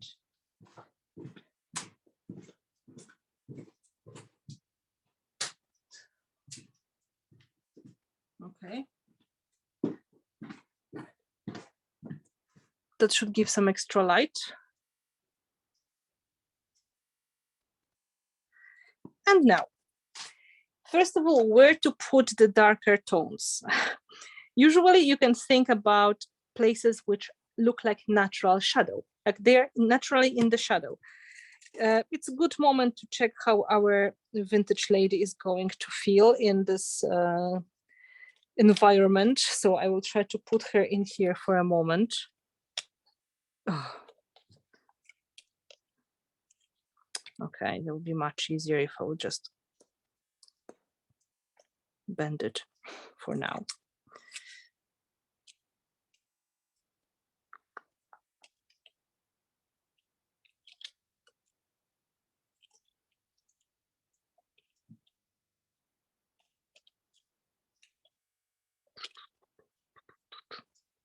Okay, not too bad.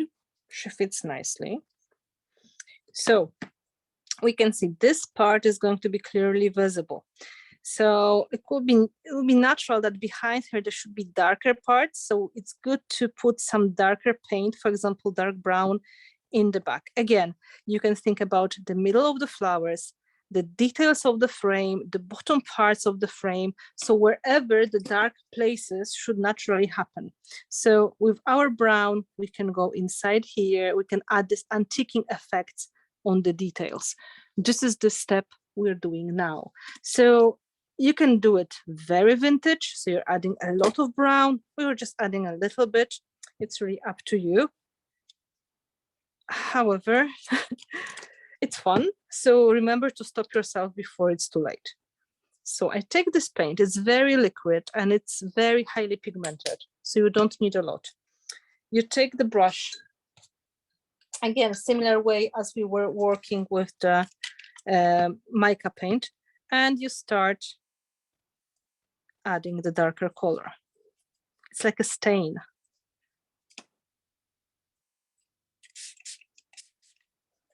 Try to push that stain wherever you feel you need darker color. And you can spray right away to create the more blended look. It's basically instant gratification effect.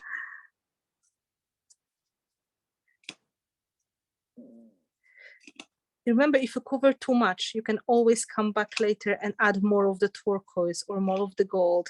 So of course it is permanent, but this is not like you can only do it once. Okay, once you use up the paint, take a bit more.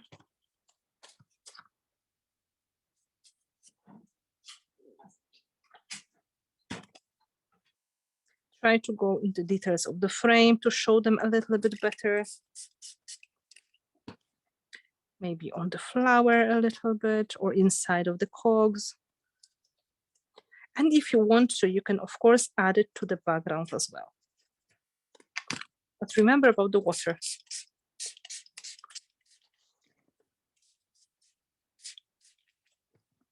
Oops, stay.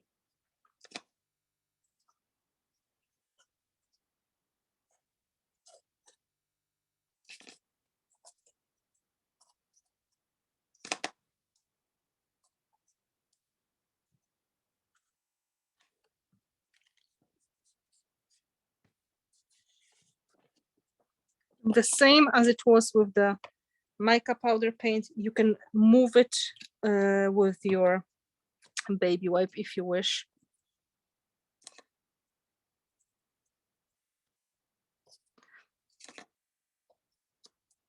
It's like a brown stain effect on everything, adding extra vintage color.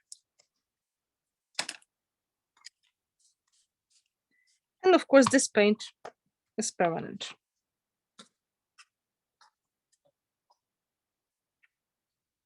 You can make some drips as well.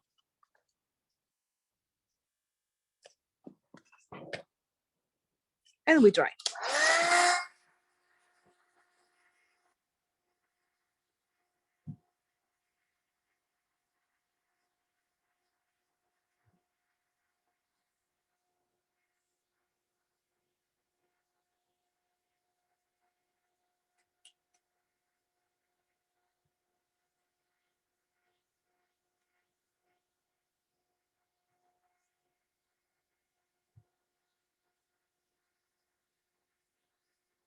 Woohoo! I was blowing with the heat gun a little bit too much.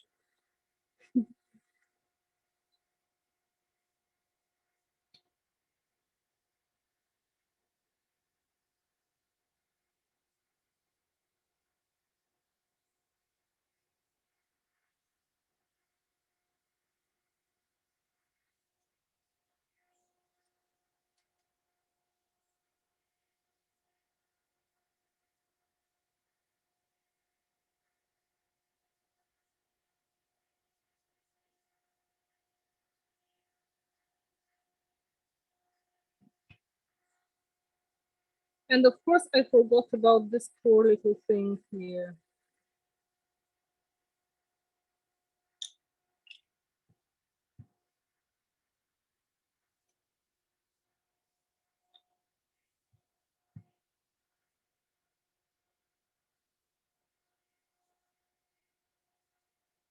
You can see now why I wanted to put the pebbles, the diamond pebbles early, because now they're really visible when the paint is going around them.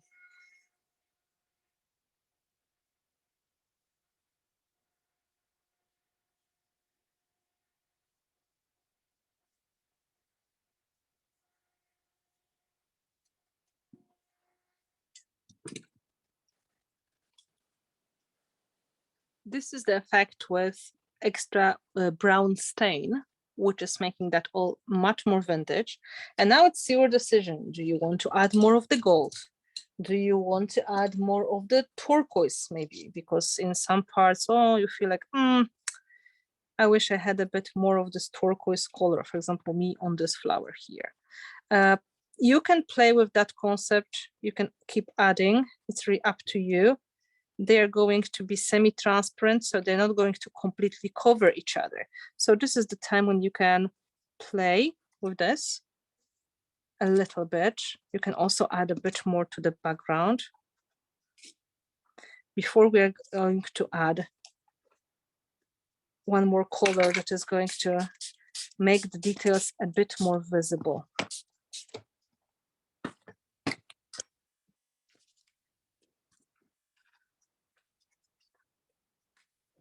I was missing color on the background here, so let's make it work.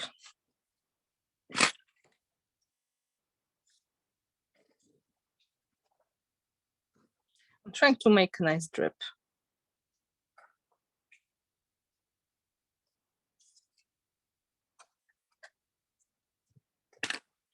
I don't always want to go.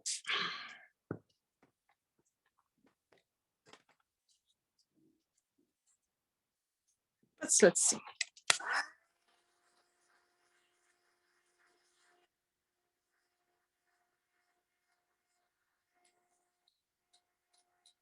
Are you okay so far? Do you have any questions? So let's do a small recap. Our first color we were adding to the project, that was white gesso. It was to prime everything. Second step, we added mica powders mixed with the fluid medium. We were making 3 colors: green, turquoise, and gold. They were the basic colors. For extra vintage touches, we added burnt sienna fluid medium. This is not shimmering paint, this is flat color, but it's glossy. And it's semi-transparent and works really well as stain. There are different shadows, different shades of brown in that color palette. There are also many other colors which are great for adding to your project. So generally, liquid acrylics are super versatile and useful paints for mixed media techniques. And now we are going to add a bit of wax.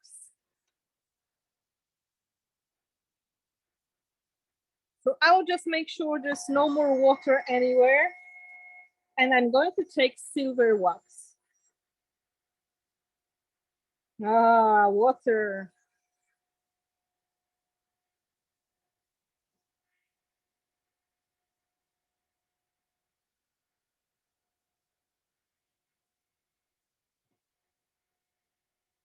in general, with this spraying and painting, when you want to get effects similar to watercolors, you have to expect there will be quite a lot of hidden drips. So it's good to move your project upside down from time to time to help the extra water to get out, because otherwise everything will be sitting somewhere under embellishments for a very long time.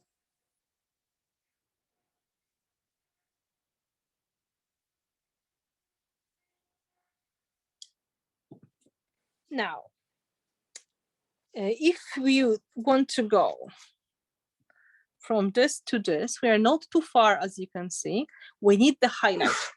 We need something which is going to bring the details a little bit more back. So the elements are going to show the edges a little bit better. When you make dimensional projects, once you start coloring, especially if you spray, the truth is a lot of details may be lost. So when you look from the distance, you see there is something going on, but you can't really say where are the edges of one element and where are the other ones. So for you in this kit, I picked 2 colors of the wax, and we're going to use rusty brown and silver next week. Today we're only using old silver wax, which is very light silver color. And this is the one that I really like using to give the highlight to the project.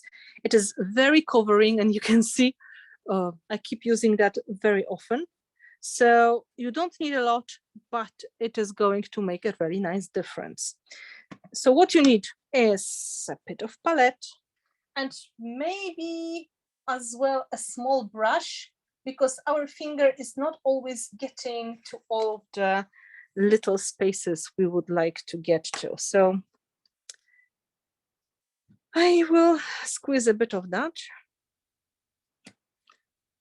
And wax is completely permanent product after drying. There is no sealing needed. This is going to seal itself. It's like furniture wax. So it's really advised to use that product as a very last step of painting. So now, first thing you can do, you can use your finger and make sure you don't have too much on your finger, just a little bit. And then you start touching the edges and highlighting them. I will start here in this part so you can see the results.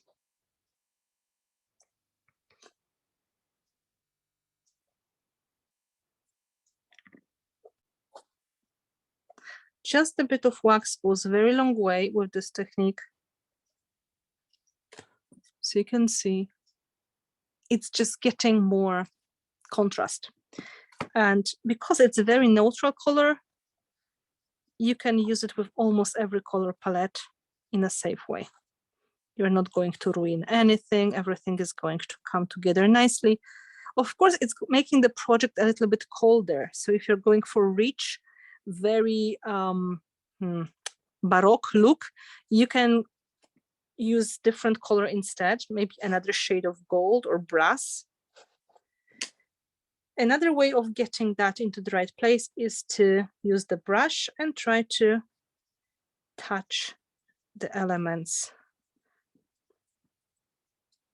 you're planning to change a bit.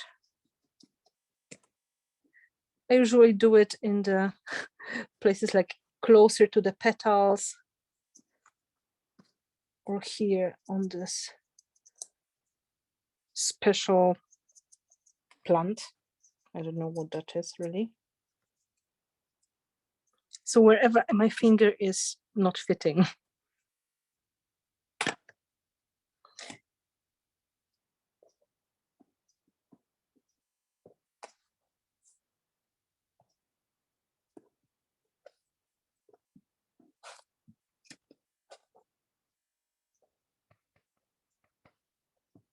So a bit of a highlight is going to make a very nice difference, and it's not really changing the look of the project that much. All the colors are still visible, just making everything more crisp.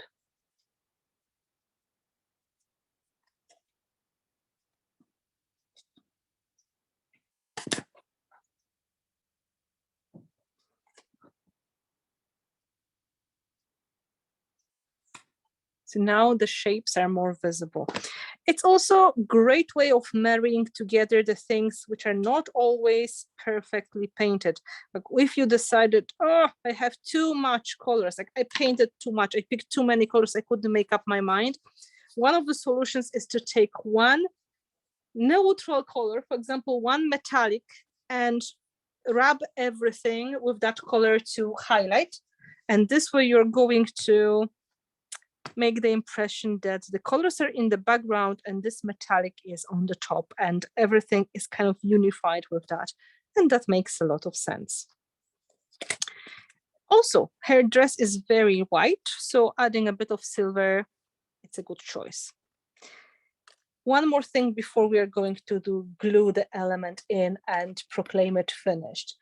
To add more of the dynamic look and to make it all more fun, it's a really good idea to add some splatters. As you can see, I picked gold for my splatters, and I think this is really good choice because it's adding this magical light to the project.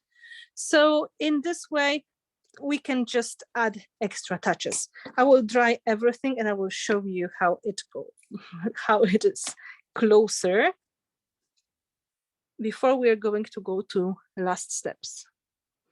So here is the look of the canvas with final color, a bit of metallic old silver wax.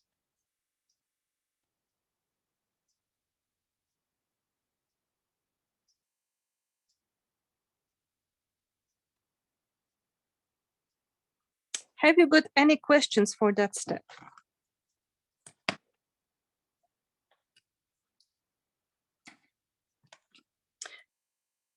Side note, if you want to clean your brush after using the wax, it's not too hard. The only thing is you need to use hot water and soap or dishwashing liquid or shampoo, something that is removing greasy substances from any surface. So just take it to the sink, use the hot water and give it a good wash, just like if you were washing your own hair. And the wax is going to come off and the brush is perfectly usable after that. Just saying.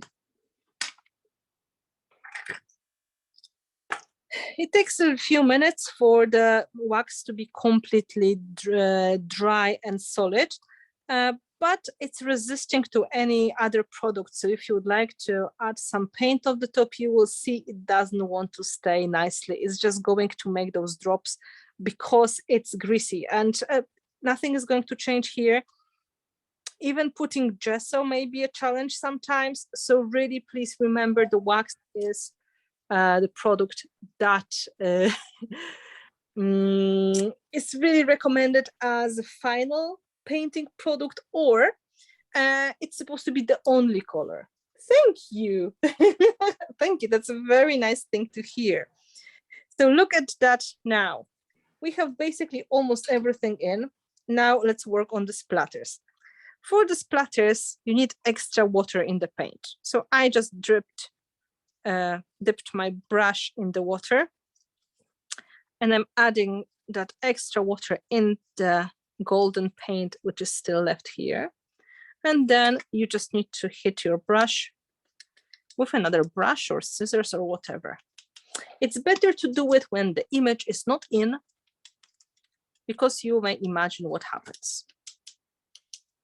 And this is how we create a bit of fairy dust around it.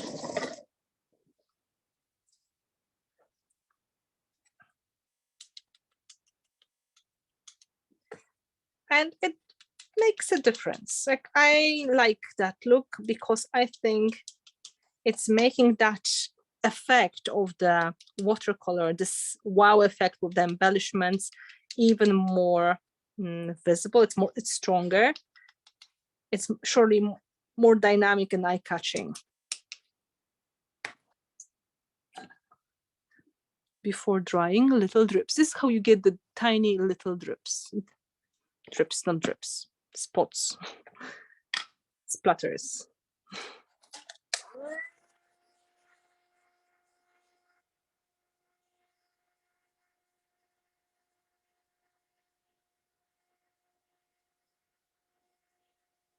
Of course, once it is dry, it is permanent.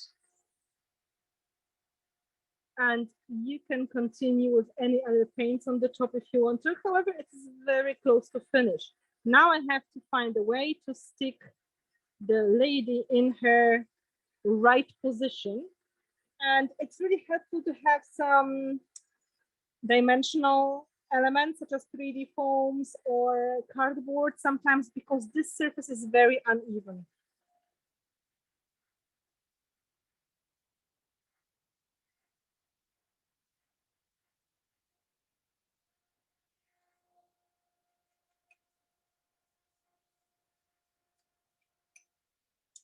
So we have nice drips. And now I have to find a way to stick her in. It's in, or you can just put her one layer up if you want to. So she will be sitting over the embellishments, but that requires extra cardboard. It's up to you. Just to show you how this is going to work. Yeah, and it's going to be even closer to the front, but I have quite good space for her here. So that should be fine. What is bothering me is the head, which is lower than the other parts. So I will try to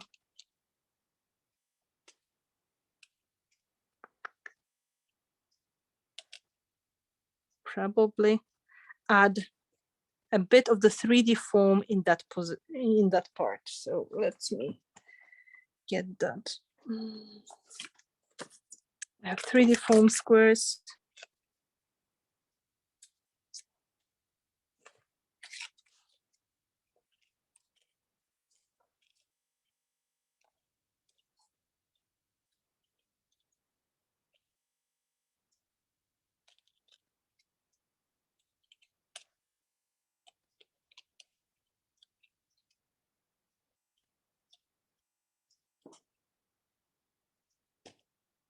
Yeah, that feels right.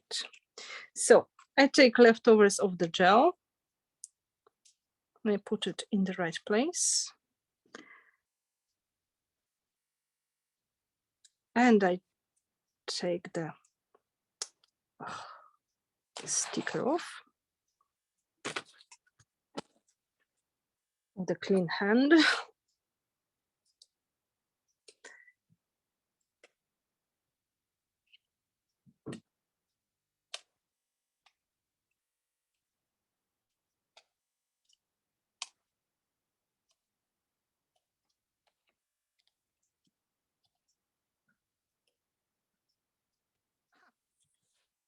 Success. Sometimes I have to put so many layers of cardboard just to show you here. There was extra support behind her head because it was like huge empty spot. So things like that happen as well. Here it was a little bit more flat. And she fits nicely in between the flowers. And I really like the look.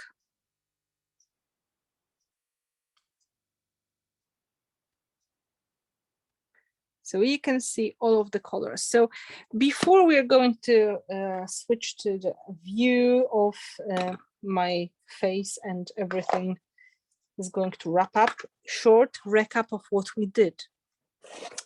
First layer, it was gluing the papers of different kinds to create the collage background, which we can see now with the little ghostly text and the pieces of paper, which is adding this nice depth to the project. For this, we were using soft gloss gel. This product was to just make sure everything stays flat in the right place. After that, we figured out where to put our composition, and we added extra textures using some kind of tapes or effects. I was using fabric tape, some mesh tape, whatever was on my table to create nice background. And next step, composition with the dimensional elements. And for that, we would use something such as 3D matte gel, 3D gloss gel, or heavy body gel. So quite thick gel medium. And of course, it is important this product is going to be dried properly, so elements are not moving before we start paint our project. This dries flexible and it is very, very sticky, but it needs a little bit of time to dry. So it's good to use the heat gun or let it dry naturally in the warm spot. And this way, everything is going to be under control. Once it was dry, we were switching to our white gesso. That was the product we were using. And this is our primer that added the nice surface for our paints to stick on, but also white color in the corner of the canvas and made it all nice and whitewashed. White gesso is one of the most popular art mediums in mixed media anyway, so I'm sure you had some in your hands before, or you're going to have more in the close future. Then we were mixing our paints, and our secret recipe, it was to use mica powders from the set. And we used 3 colors, 2 shades of green and 1 shade of gold. And they were mixed on the palette using fluid medium, which turns them into permanent metallic paints. You can use them as long as the paint is wet. And of course, after drying, they're going to be completely solid. So these 3 colors, they were used together with sprayed water to create like watercolor effects. And then to make it look more vintage, we added liquid acrylic burnt sienna, which is a very nice brown shade of paint, very much like tea stain color. And this way we got all of the shadows and more of this vintage feeling to the project. And finally, to get the highlights, we were using old silver wax. This is the tube that you were getting in the kit as well, if you were getting the kit. And that gave us this whiter tones. And to add the finishing touches, we were adding the splatters of the gold paint. That was a quick recap of everything. And I hope that you enjoyed it, and I'm waiting for the questions. And I want to say a huge thank you to Lucille for the lovely comment. Really pretty project. Oh, thank you. I will show you that in the other angle of camera now as well, because the light may be a bit different. Hello again.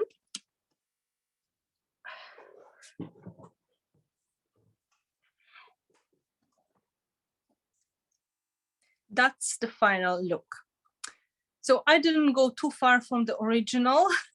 I was trying to show you similar color palette and similar techniques. And of course, you can make this kind of project in any color you like. That is just depending on your color choices. And this doesn't have to be vintage project, of course. You don't have to add browns. You can go with something much more bright if you prefer. You can go with very monochromatic composition as well. So there are many options. These are the techniques which are just working nicely together. And it's good to know what your mica powders are able to do. And it's good to know that you can do highlights with wax, not just with paint, and that you can use so many different colors together in a safe way as well. So I hope that is encouraging to try a little bit more. Thank you, Jason and Nancy. They said beautiful project, very fun. Oh, thank you, thank you. I hope this is something that is going to inspire you to create more, and you're going to try these techniques on different surfaces. In the next class, we are going to use different combinations. However, some of the products are going to repeat. You are going to see how using the same products in different configuration just gets you a completely different look of the project. If you want to sign a mixed media project, where would you suggest?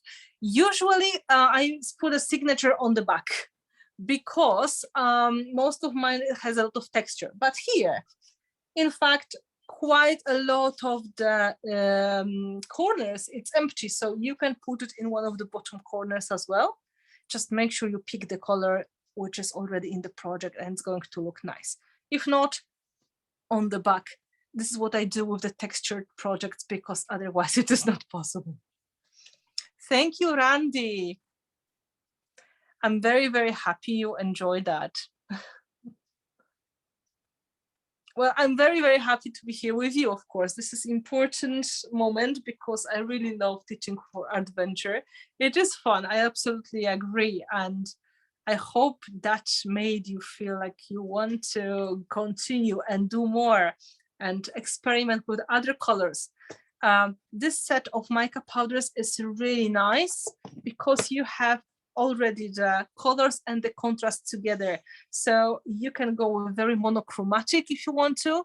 You can go very vintage with these three, or you can go in the contrasting way as we did like patina with gold, and you're going to get great results. So, you know, and there are also other sets of the mica powders, just saying, and they're all made in the similar way. So you have ready to go. No, the golds are not the same. No, no.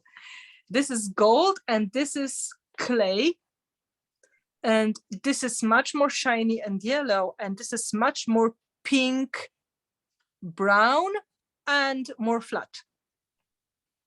Maybe if I put them together, you're going to see even on the screen. Gold and more like clay. Not maybe red clay, but I would say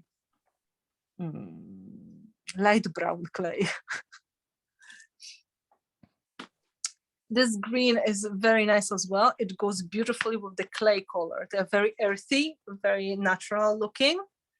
And you can combine that with this green, for example, as well. So, you know, there are many combinations here.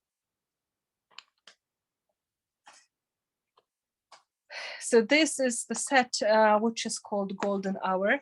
And I have another one that I have on my mind. When I looked at that project, I used it already for the sample I will take with me to the Netherlands. I will just show you that for comparison. If you're going to use other colors, let me show you. I was making the one in shades of pink and gold.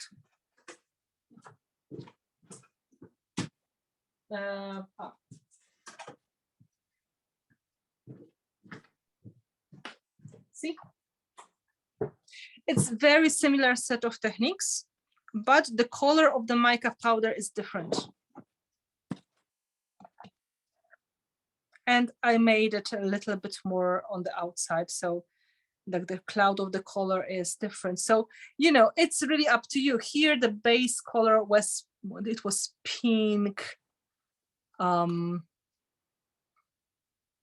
pink and clay with gold. And here we used shades of green. But in general, the concept of the techniques is very similar. So you can see just changing the base color gives completely different feeling to the project. It looks incredible, Anna. I'm happy you like them. It's really nice to know that there are many more color options. You don't just have to stick to one, right? So that's why I'm showing you another one. And because I'm supposed to teach that class in the Netherlands in June for a small group of people, I was thinking, oh, let's make one that is going to be completely different in color, but showing similar techniques. And this is quite fun. So yeah. Options. It's really up to you. It's good to have color that is going to be the base, then that's going to be the contrast, and then finally the highlights to mix it all together, and you're going to get really nice look. Dimensional mixed media likes the shadow and light because this is the only way you can see the details. And if you're going to paint like traditional paints, when you use the paints to fill the whole space, a lot of details may be lost. You have to remember there's also this natural depth it's good to make sure this depth is really visible, and then the whole look is completely different. So, you know. We can stop recording if you feel that is an appropriate time. We can stop the recording and then we can invite everybody on to show us their pieces. Is that okay with you? That's perfect moment. Perfect. I am going to stop recording. Thank you so much, Anna, for this amazing class. And I can't wait to see it again and do it again. My pleasure. I really like teaching, to be honest.